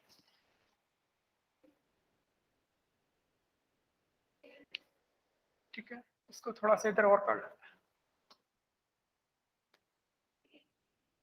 P परसेंटेज और P इफेक्टिव सेंटीमीटर में वैल्यू है। तो वैल्यूज जो आपको गिवन की हुई है, ये गिवन की हुई है month wise, November, December, January and February. Data आपको गिवन किया हुआ है 20, 16, 14, 18। पी परसेंटेज की जो वैल्यू गिवन की हुई है वो गिवन की हुई है 7.3, 7.15, 7.1, 7.25। पी इफेक्टिव की वैल्यू गिवन की हुई है 2.5, 3.5, 2 एंड 0.75, ठीक है? ये आपको डेटा गिवन किया हुआ है, आपको कैलकुलेट करना है। ये क्रॉप के लिए डेटा गिवन किया हुआ था, इस क्रॉप के लिए कोई क्रॉप है, इसके लिए वाटर एप्लीकेशन एफिशिएंसी गिवन की हुई है। आपको कैलकुलेट करना है दो value, CIR and FIR। How to calculate? First, ठीक है? फर्स्ट आपको बता दें, आपको ये कैलकुलेट करनी है सारी वैल्यू की किस तरीके से कैलकुलेट करनी है। आपको ये डेटा जिस तरीके से गिवन किया हुआ है, अब आपको लग गया होगा कि हमें कौन सा फॉर्मूला अप्लाई करना है। जो क्रेडल्स इक्वेशन से आपको यहाँ पर वो अप्लाई करनी है CU की वैल्यू कैलकुलेट करने की। फर्स्ट ऑफ ऑल हमारा टारगेट है CIR एंड FIR को कैलकुलेट करना। तो CIR एंड FIR कैसे कैलकुलेट होंगे? पहले तो आप ये देखिए, CIR FIR को कैलकुलेट करने के लिए पहले आपको पता होना चाहिए CIR एंड FIR अप्रोच किस तरीके से किया जाए। तो यहाँ पर आप देखिए CIR होता है CU माइनस P इफेक्टिव। तो फर्स्ट ऑफ ऑल आपको कैलकुलेट करना पड़ेगा CU। CU मतलब consumptive use of water. Consumptive use of water हम किस तरह कैलकुलेट कर लेंगे? बाय द डेटा, जो डेटा हमारे पास गिवन है वहां से हम जो किडल्स इक्वेशन उसको अप्लाई कीजिए, वहां से सी की वैल्यू आ जाएगी, माइनस कर दीजिए पी इफेक्टिव, तो आपको सी आई आर मिल जाएगा डायरेक्टली। तो इस तरीके से सी आई आर होगा। नेक्स्ट हमारे पास जो था वो था एनआईआर को कैलकुलेट करना। तो एनआईआर किस तरीके से, एक बार आपने अगर सीआईआर को कैलकुलेट कर लिया, एनआईआर हमारे पास डायरेक्टली हमारे पास NIR is equal to this calculate कर लेंगे। यहाँ से हमारे पास लीचिंग रिक्वायरमेंट क्वेश्चंस में गिवन है, there are no leaching requirement means zero, मतलब directly NIR equal to CIR हो जाएगा। एफआईआर आपको कैलकुलेट करना है, नेक्स्ट उसमें दिया हुआ है कि एफआईआर किस तरीके से कैलकुलेट करना पड़ेगा आपको। आपको ऑलरेडी क्वेश्चन में वाटर एप्लीकेशन एफिशिएंसी प्रोवाइड की हुई है, एनआईआर आपको पता, एनआईआर आपने कैलकुलेट कर लिया है, तो एफआईआर कैलकुलेट करना, मतलब स्टेप बाय स्टेप अगर आप अप्रोच करेंगे तो क्वेश्चन बहुत सिंपल है, क्वेश्चन काफी ज्यादा सिंपल है। ऐसे क्वेश्चन गेट में पूछे जाते हैं, सिंपल सा क्वेश्चन। तो चलिए इसको कैलकुलेट किस तरीके से करेंगे, यहाँ पे देखिए एक क्वेश्चन आपको एक कैलकुलेशन बता दे, बाकी की कैलकुलेशन आपको कैलकुलेट करके मुझे बतानी है, ठीक है? किस तरीके से आपको मैंने बताया था, जो किडल्स इक्वेशन है वो मंथ वाइज अप्लाई होती है, याद रखिएगा ईच मंथ के लिए हमें किडल्स इक्वेशन अप्लाई करनी पड़ेगी।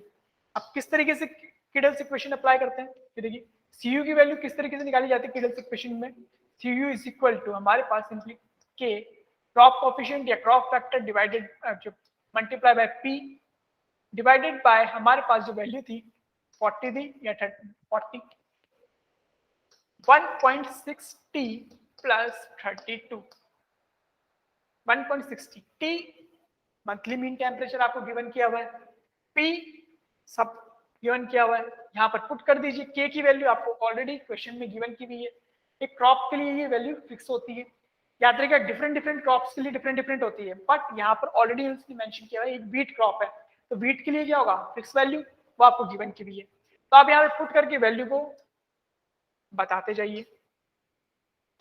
फर्स्ट यहाँ पर आप के की वैल्यू जो आपको गिवन की हुई है क्वेश्चन में पुट कर दीजिए, पी की वैल्यू को पुट कर दीजिए, इसकी करस्पॉन्डिंग वैल्यू बताइए।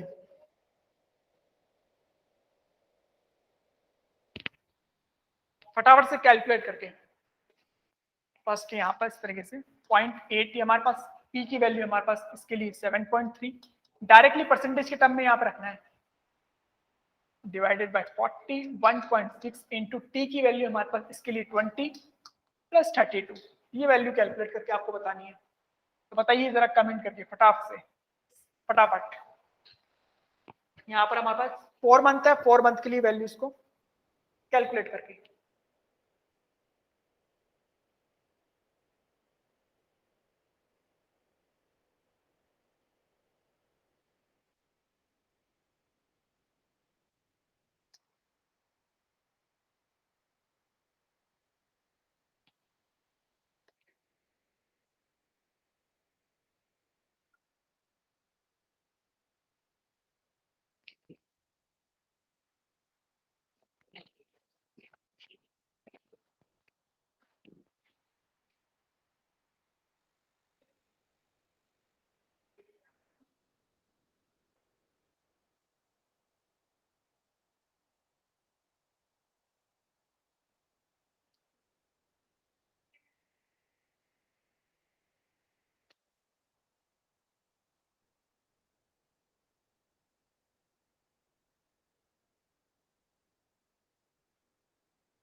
ठीक है।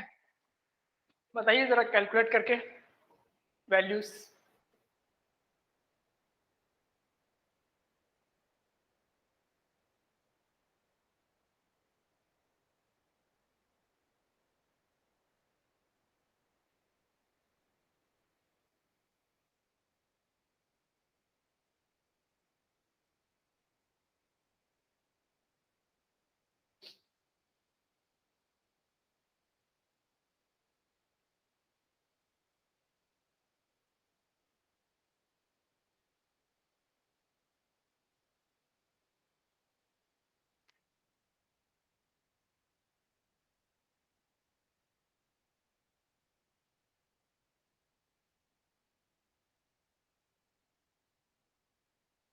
तो चलिए देखते हैं जो हमारे पास वैल्यूज है सिंपली यहाँ पर वैल्यूज को पुट करते जाइए, करस्पॉन्डिंग वैल्यूज हमारे पास मिलती जाएगी। तो जो फर्स्ट वैल्यू हमारे पास आएगी वो आएगी, जो कैलकुलेट करके बताएंगे तो 9.928 सेंटीमीटर। यहाँ पर आप देखो सेंटीमीटर, आपको बताया था सेंटीमीटर जो यूनिट होती है वो सेंटीमीटर पर मंथ में होती है। तो फर्स्ट हमारे पास वैल्यूज आ गई। नेक्स्ट हमारे पास आ जाएगी 8.69, थर्ड वन आ जाएगी 8.12, नेक्स्ट आ जाएगी हमारे पास 9.33। जिनकी भी ये वैल्यूज आ रही है दोज आर करेक्ट। ओके, चलिए अब how to calculate the values. जो हमारे पास सी आई आर है उसको किस तरीके से कैलकुलेट करेंगे, सिंपल सा कैलकुलेट किया था हमने श्रेया,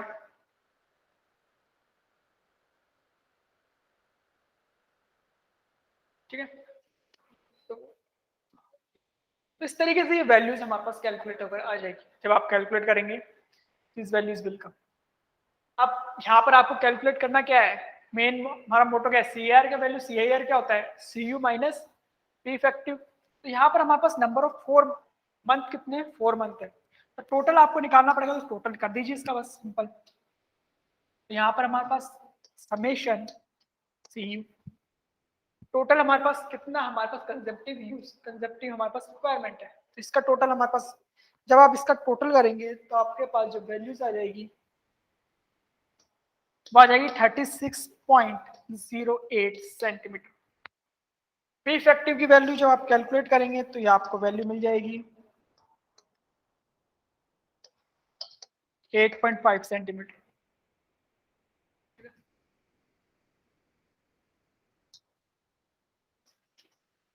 चलिए आप तो कैलकुलेट करके बता दीजिए, आप तो कैलकुलेट करके बता दीजिए कि हमारे पास सी आई आर की वैल्यू क्या होगी, एन आई आर की वैल्यू क्या होगी और एफ आई आर की वैल्यू हमारे पास क्या होगी, बताइए जरा।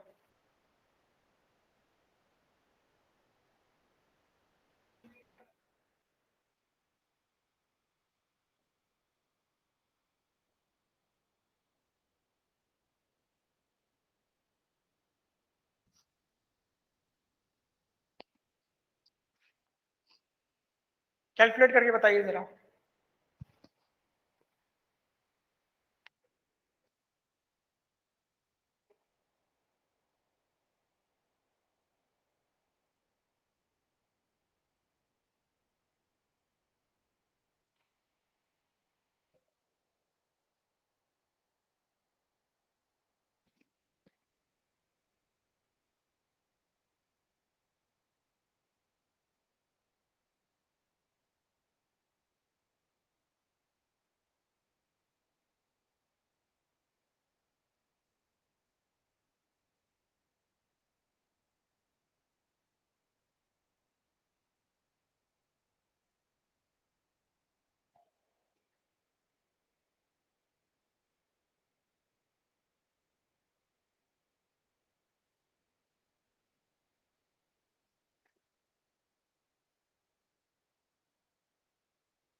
कैलकुलेट हुआ किस तरीके से, सी आई आर की वैल्यू किस तरीके से कैलकुलेट होगी। अब तो आपको बता दिया कि इसको सिंपली इससे क्या करना है, C I R is C U minus P effective. यहाँ पर आप कैलकुलेट कर सकते हैं summation of C U minus summation of P effective कर देंगे तो आपको कंसेप्टिव इरिगेशन रिक्वायरमेंट आपको मिल जाएगी, ठीक है। देखिए यहाँ पर अब अगर आप ऑनलाइन रहते हैं, कुछ टाइम अगर आप इन्वेस्ट कर रहे हैं, डेफिनेटली यहाँ पर आप क्या कीजिए, उसको यूटिलाइज कीजिए, प्रोडक्टिव टाइम क्रिएट कीजिए, ठीक है। कॉलेज में है, कॉलेज के साथ ही गेट जब निकलता है तो बड़ा मजा आता है, रैंक क्रिएट होती है, कॉलेज के साथ स्टूडेंट्स रैंक क्रिएट करते हैं। तो यहाँ पर भी आप गेट के जो चांसेस बनते हैं वो आप बना सकते हैं। यहाँ पर आप बताइए सिंपल सा सी आई आर की वैल्यू को कैलकुलेट करके 27.33, 27.33, ये तो आपको सी आई आर की वैल्यू निकाली है आपने, ठीक है, सही है। वो तो सिंपली माइनस कर दिया है यहाँ से। एफ आई आर की वैल्यू बताइए।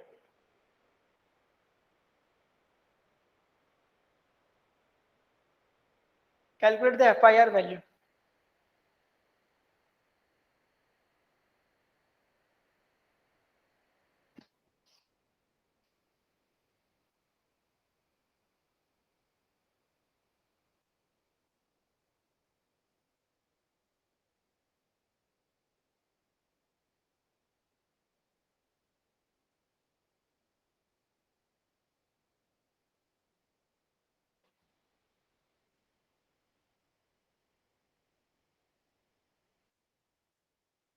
Field irrigation requirement.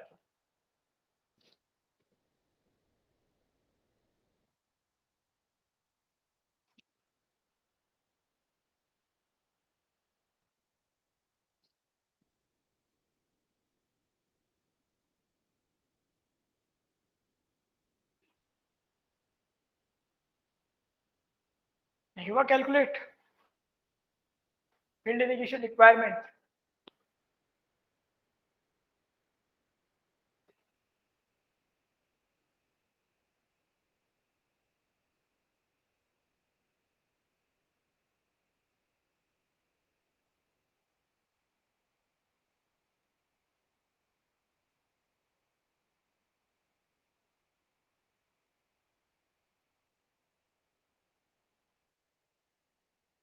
ठीक है, इतना टाइम नहीं लगता है, ये सिंपल सा क्वेश्चन था।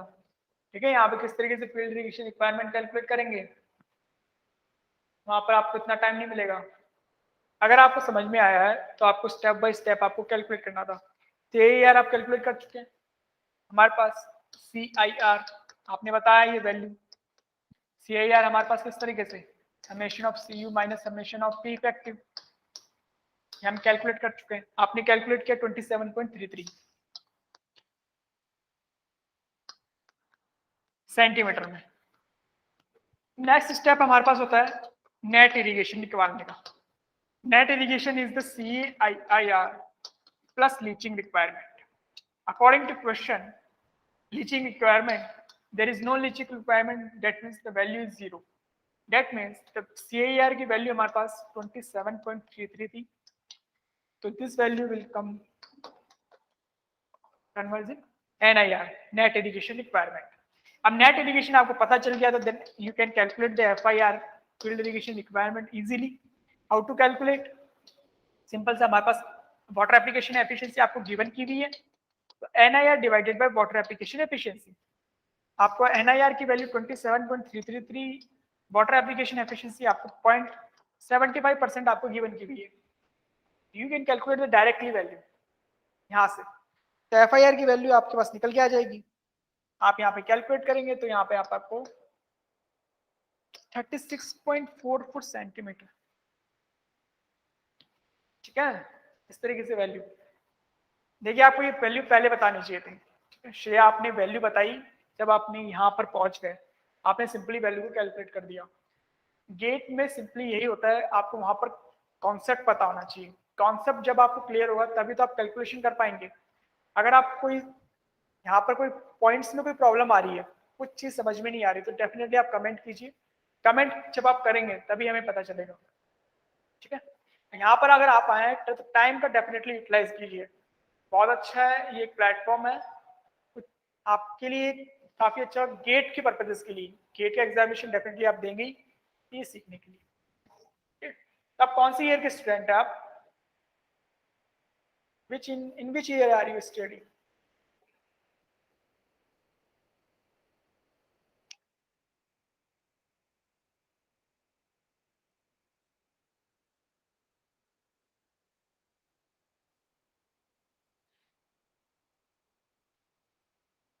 कौन से ईयर में आप स्टडी कर रहे हैं?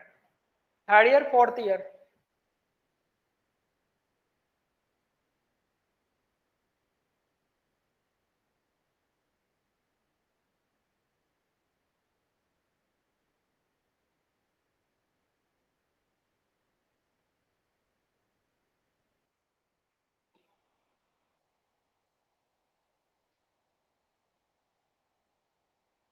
चलिए,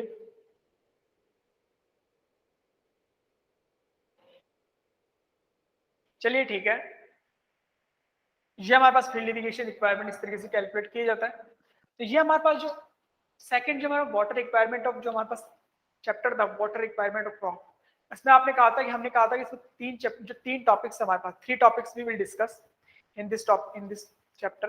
तो फर्स्ट हमारे पास ये चैप्टर था water efficiency and irrigation requirement, how to calculate, this topic is completed. जो नेक्स्ट टॉपिक हमारे पास है वो हम डिस्कस करने वाले हैं। हमारे पास टॉपिक का नाम है वो है कैनाल इरिगेशन सिस्टम। जो नेक्स्ट टॉपिक हमारे पास है कैनाल इरिगेशन सिस्टम, आपको बताया था कि किस तरीके से आपने टॉपिक लिखवाया था कि किस तरीके से डिस्चार्ज की वैल्यू कैलकुलेट की जाती है, कैनाल डिस्चार्ज की वैल्यू वो हम यहाँ पे कैलकुलेट करेंगे, कैनाल इरिगेशन सिस्टम। जो नेक्स्ट टॉपिक हमारे पास है, इसी में ही second topic,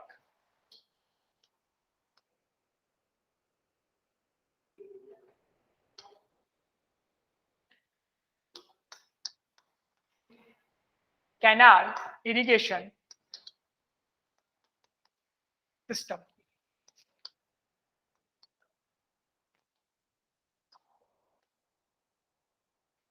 canal irrigation system, देखिए canal what are the canals and different different types of canals है, वो तो हम आगे स्टडी करेंगे डिफरेंट। यहाँ पर हमारा जो मेन मोटो है वो है कैनाल में डिस्चार्ज की वैल्यू कैलकुलेट करना। मीन्स यहाँ पर हम क्या कैलकुलेट करना सीखेंगे। सपोज हमारे पास ये फॉर्मिंग एरिया है,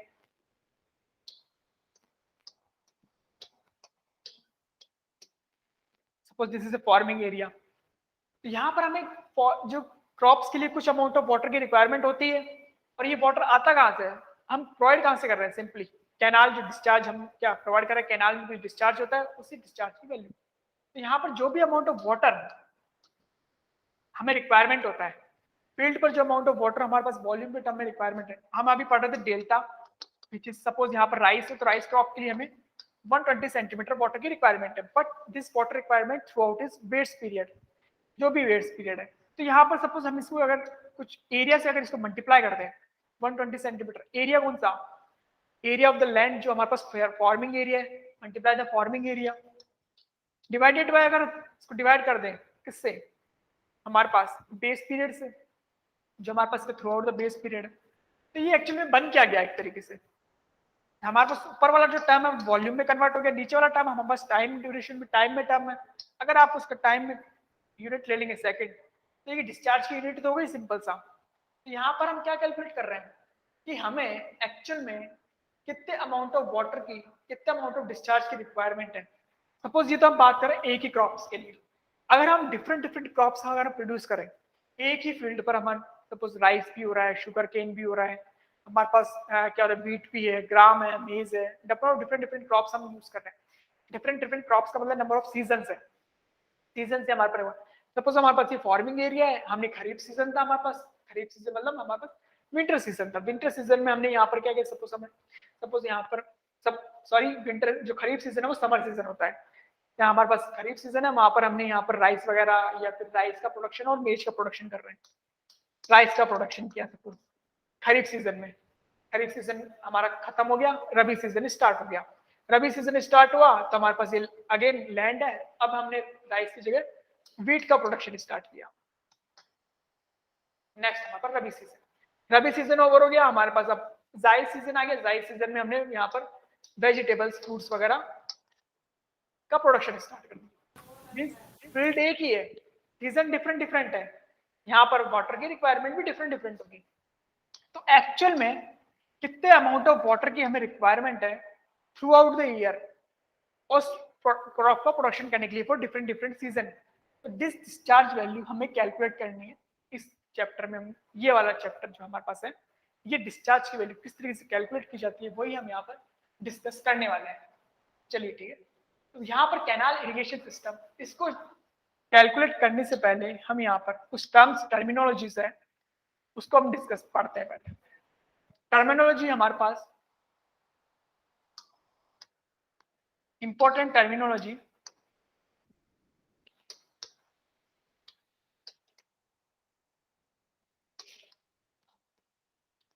देखिए कौन कौन सी टर्मिनोलॉजी है। फर्स्ट हमारे पास टर्मिनोलॉजी है वो है ग्रोस कमांड एरिया।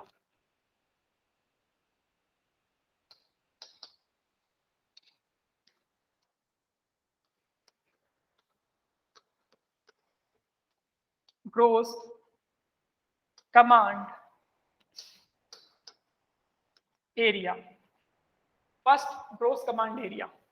देखिए ग्रोस कमांड एरिया होता क्या है, सपोज हमारे पास जितना ही हमारे पास लैंड रहता है, फार्मिंग लैंड, हमारे पास जो भी एग्रीकल्चरल लैंड जो हमारे पास है, हमारे पास ये कोई सपोज कोई फ्लो यहाँ से कोई कैनाल सिस्टम है, यहाँ से कुछ फ्लो हो रहा है वाटर का, और इसके आसपास में एरिया है,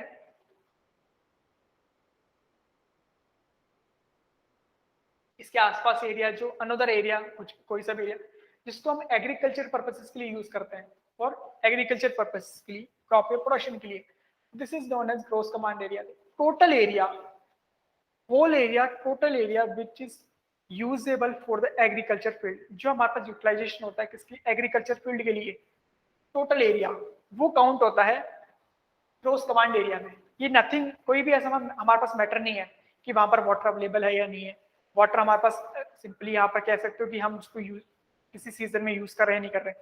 एक ऐसा एरिया जिसको हम एग्रीकल्चर फील्ड के लिए हम यूटिलाइज कर सकते हैं, एग्रीकल्चर फील्ड के लिए किसी भी टाइम ड्यूरेशन में, वो होल एरिया काउंट होता है ग्रोस कमांड एरिया में। ठीक है, एक सिंपल सी डेफिनेशन इसकी यहाँ पर डेफिनेशन लिख लेते हैं ग्रोस कमांड एरिया की, कि ग्रोस कमांड एरिया हमारे पास है क्या। इसको शॉर्ट फॉर्म में ग्रोस कमांड एरिया मतलब जीसीए बोलते हैं, स्मॉल टर्म इज जीसीए। तो it is the total area, it is the total area bounded by within the within the irrigation boundary, within the irrigation boundary of a project, of a project which can be irrigated economically। एक ऐसा area जो totally irrigation bounded है, irrigation जो boundary है हमारे पास total, उसमें जितना भी होल एरिया हमारे पास कंसीडर होता है उसको हम बोलते हैं ग्रोस कमांड एरिया। ठीक है, whole area which is used as gross command area.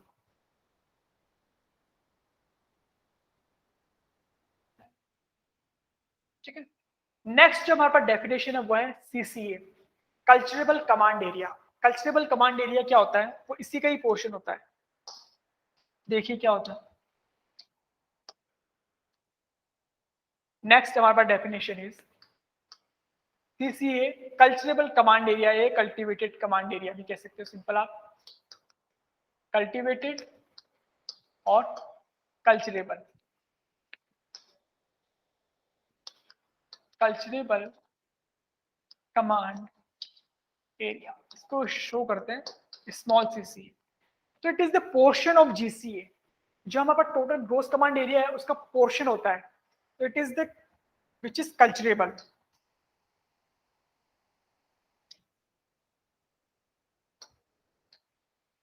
It is the portion of,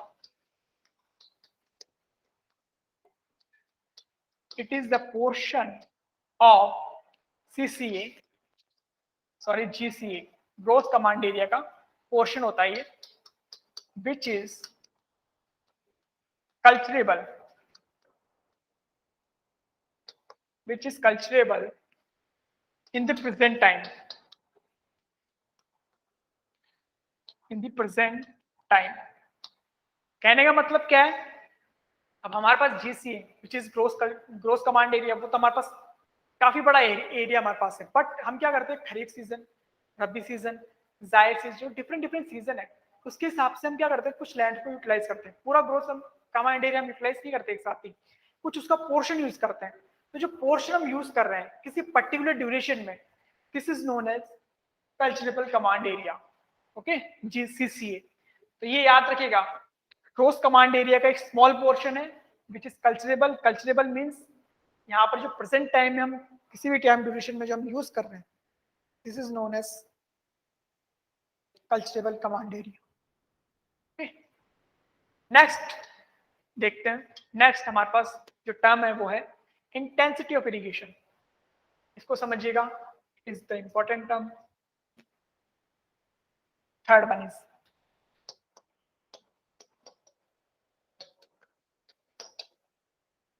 intensity of irrigation. Small form में हम इसको आई से डिनोट करते हैं, इंटेंसिटी ऑफ इरिगेशन। देखिए इंटेंसिटी ऑफ इरिगेशन सिंपली है क्या, ये इसी में ही आता है, जो हमारे कल्चरेबल कमांड एरिया और जो हमारे पास कह सकते हो ग्रोस कमांड एरिया है, उसी का पोर्शन। तो देखिए इसको स्मॉल सी डेफिनेशन लिखते हैं, फिर इसको समझते हैं। द एंटायर एरिया जो हमारे पास लैंड है, culturable command area, is not proposed to be irrigated. It's not proposed to be irrigated at any time duration. At any duration.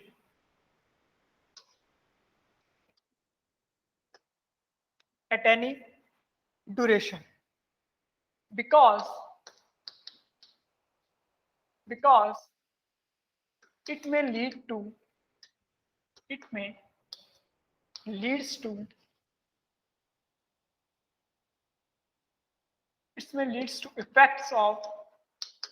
of waterlogging situation.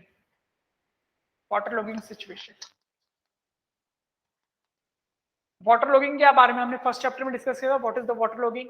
Simple सी आप कहते हो, जो हमारे पास रूट जोन में जो वाटर टेबल राइज हो जाती है और वो फिर रूट जोन पर आ जाए, उससे वाटर जो हमारे पास सॉइल से जो हमारे पोर्स है, रूट जोन के पोर्स है, वो ब्लॉक हो जाते हैं, उसमें रेस्पिरेशन सिस्टम में प्रॉब्लम आ जाती है। वैसी सिचुएशन जो है वाटर लॉगिंग वाली हमारे पास है। एंड सॉल्ट कंसंट्रेशन, जाहिर सी बात है अगर आपने ओवर इरिगेशन करते हैं, सॉल्ट कंसंट्रेशन में हमारे पास प्रॉब्लम आ जाती है। तो इस वजह से हम क्या करते हैं, कुछ पोर्शन यूज करते हैं।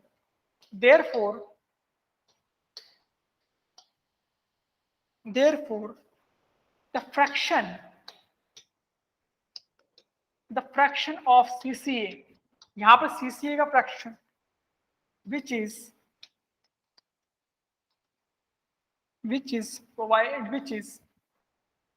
proposed to be irrigate,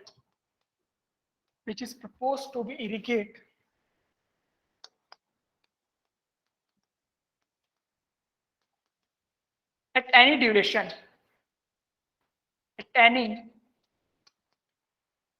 duration, or season is called intensity of irrigation.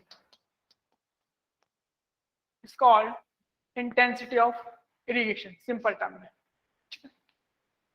Intensity of irrigation बहुत इंपॉर्टेंट टर्म है ये। इसको और समझते हैं किस तरीके से कैलकुलेट किया जाता है, एक एग्जांपल के थ्रू इसको समझते हैं।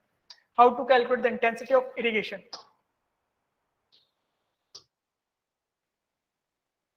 सपोज हमारे पास कोई लैंड एरिया है,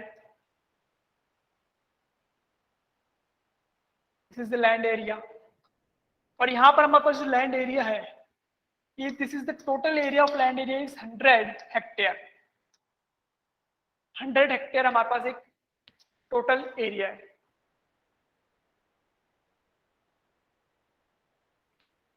ये हमारे पास 100 हेक्टेयर है, ये हमारे पास सीसीए का पार्ट है। This is the part of CCA.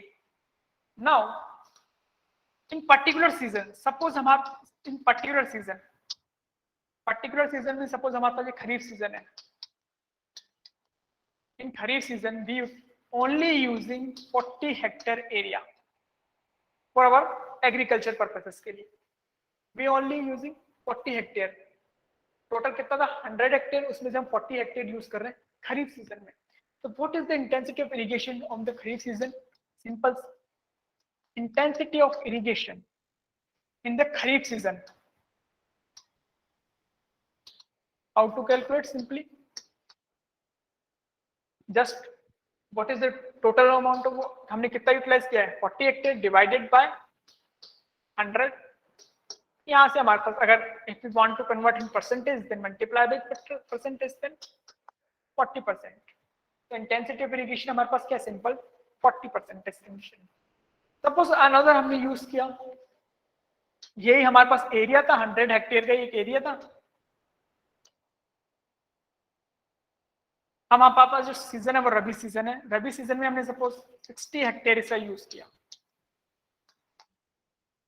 हमारे पास रबी सीजन में हमने इसका 60 हेक्टेयर यूज किया, तो what is the intensity of irrigation for the rabi season?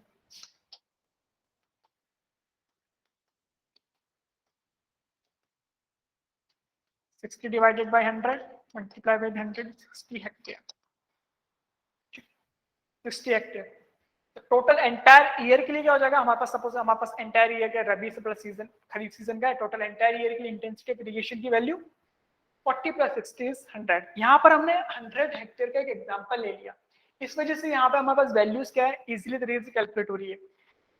But intensity of irrigation is more than 100 है, more than 100, it can also be more than 100। कैसे? अगर suppose हमारे पास जो एरिया है वो कुछ अदर यूनिट्स में गिवन किया हुआ है, 200 आप सपोज कर लीजिए, वहां पर आप कुछ वैल्यूज आपने कैलकुलेट की, यहाँ पर वैल्यू आ गई 80, यहाँ पर 60 आ गई, तो आपकी जो एंटायर ईयर के लिए इंटेंसिटी ऑफ इरिगेशन की वैल्यू क्या आ जाएगी? 140। This question is asked by the surveil exam, जो हमारे सर्वेल इन एग्जामिनेशन, जो हमारे पास नंबर ऑफ एग्जामिनेशन वहां पर पूछा गया है।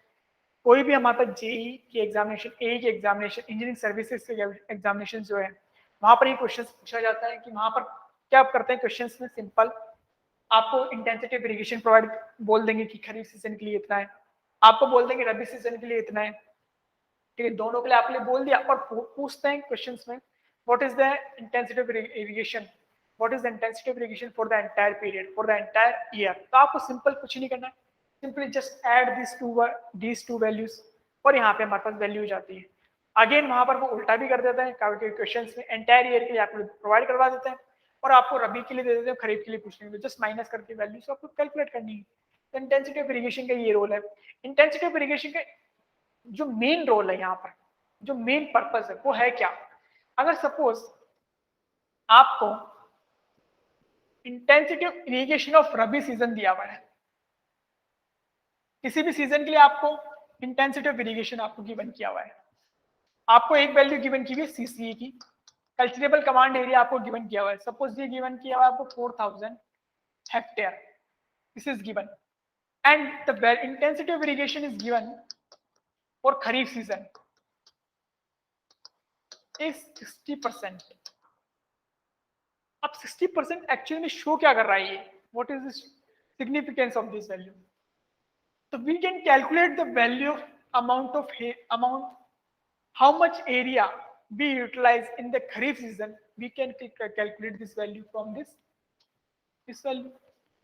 60% क्या रिप्रेजेंट कर रहा है? 60% means we used 60% of the CCA for our agriculture purpose in kharif season. तो एरिया में कितना रिक्वायरमेंट, एरिया ऑफ खरीफ अगर हम कैलकुलेट करें तो कितना हमने यूटिलाइज किया? 60% ऑफ CCA मीन्स 4000, इसका 60% आप निकालोगे, जो भी वैल्यू हमारे पास आ जाएगी 0.6 से आप मल्टीप्लाई कर दीजिए, 0.6 से यहाँ पर आप कैलकुलेट करेंगे तो यहाँ पर 24 जीरो के समथिंग 60%, ठीक है, दिस वैल्यू विल कैलकुलेट। तो यहाँ से हमें क्या पता चल रहा है कि कितना अमाउंट ऑफ जो हेक्टेयर है, कितना how much area we utilise in particular season, we can calculate this value, अगर हमें इंटेंसिटी ऑफ इरिगेशन आपको पता हो तो। सिंपल सा आप ये, तो इंटेंसिटी ऑफ इरिगेशन का यहाँ पर ये रोल है, ठीक है, intensity of irrigation, this is the important term. यहाँ पर इस तरीके से कैलकुलेट किया जा सकता है, एरिया टू बी इरिगेट या area to be irrigated is equal to, आप कैसे, अगर आपको इंटेंसिटी ऑफ इरिगेशन गिवन है मल्टीप्लाई कर दीजिए सीसीए से, इसमें हम यहाँ पर कैलकुलेट कर सकते हैं, तो ये आपके पास वैल्यू हो गई, ठीक है। इस तरीके से इंटेंसिटी ऑफ इरिगेशन यहाँ पर कैलकुलेट की जा सकती है, ठीक है। चलिए नेक्स्ट हमारे पास है टाइम फैक्टर। जो नेक्स्ट हमारे पास जो डेफिनेशन है इसमें वो है time factor.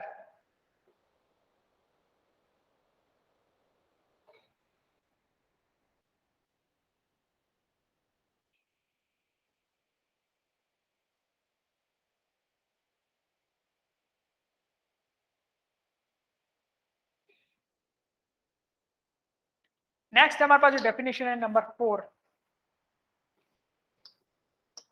What time factor. Time factor, what is the time factor? Simple, it is the ratio of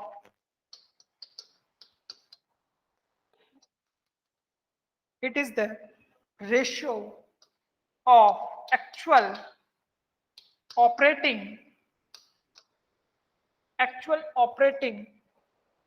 period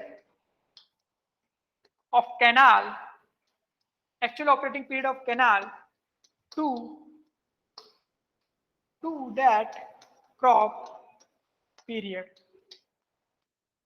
तो समझिएगा टाइम फैक्टर हमारे पास है क्या, सिंपल सा।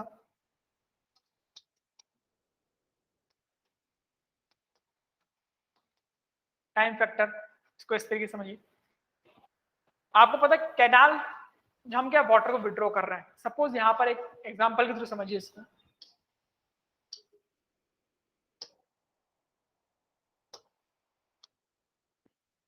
सपोज यहाँ पे हमारे पास कोई कैनाल फ्लो कर रही है इस तरीके से,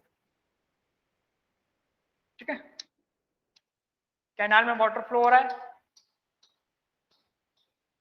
ये हमारे पास नियर बाय एरिया है जहां पर इरिगेशन किया जा रहा है।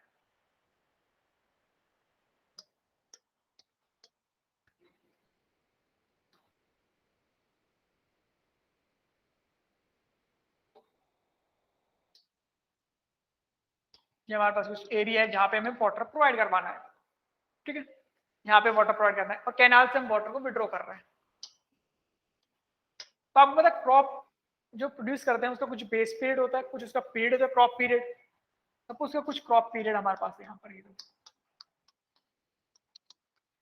हमने अज्यूम कर लिया जो क्रॉप का पीरियड है वो सपोज 125 डेज है, 125 डेज। बट आपको पता है जो वाटर की रिक्वायरमेंट होती है वो डिफरेंट इंटरवल पे रिक्वायरमेंट होती है, मतलब हमेशा कंटिन्यूअस वाटर की रिक्वायरमेंट नहीं है हमें। तो यहाँ पर जब कैनाल से जो वाटर को विड्रॉ कर रहे हैं, वो सपोज हमने कैनाल से जो हमने वाटर ले रहे हैं वो एक्चुअल में हम क्या कर रहे हैं 50 डेज के लिए ले रहे हैं। कैनाल से जो वाटर हम विड्रॉ किया है वो हमने 50 डेज तक किया है।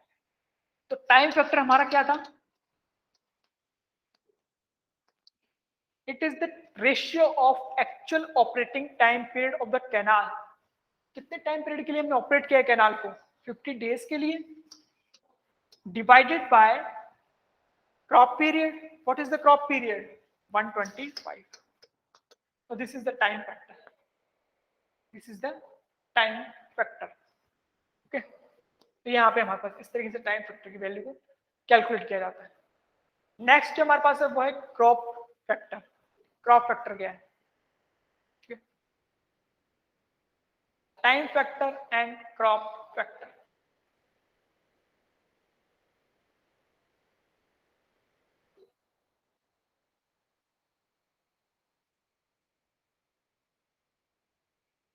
तो देखिए नेक्स्ट हमारे पास, उसको भी यहां पर हम यहां से समझ लेंगे। नेक्स्ट हमारे पास time factor and crop factor. Crop is capacity factor, suppose crop factor we already discuss. Capacity factor, ठीक है, कैपेसिटी फैक्टर। तो what is the capacity factor? First इसकी डेफिनेशन लिख लेते हैं फिर इसको समझते हैं। तो it is the ratio of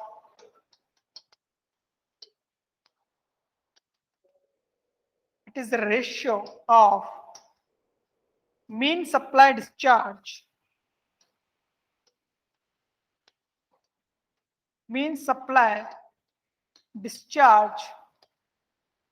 from the canal, to the design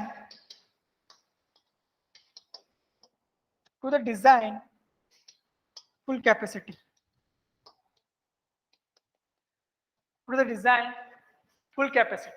देखिए इसको किस तरीके से आप समझ सकते हैं।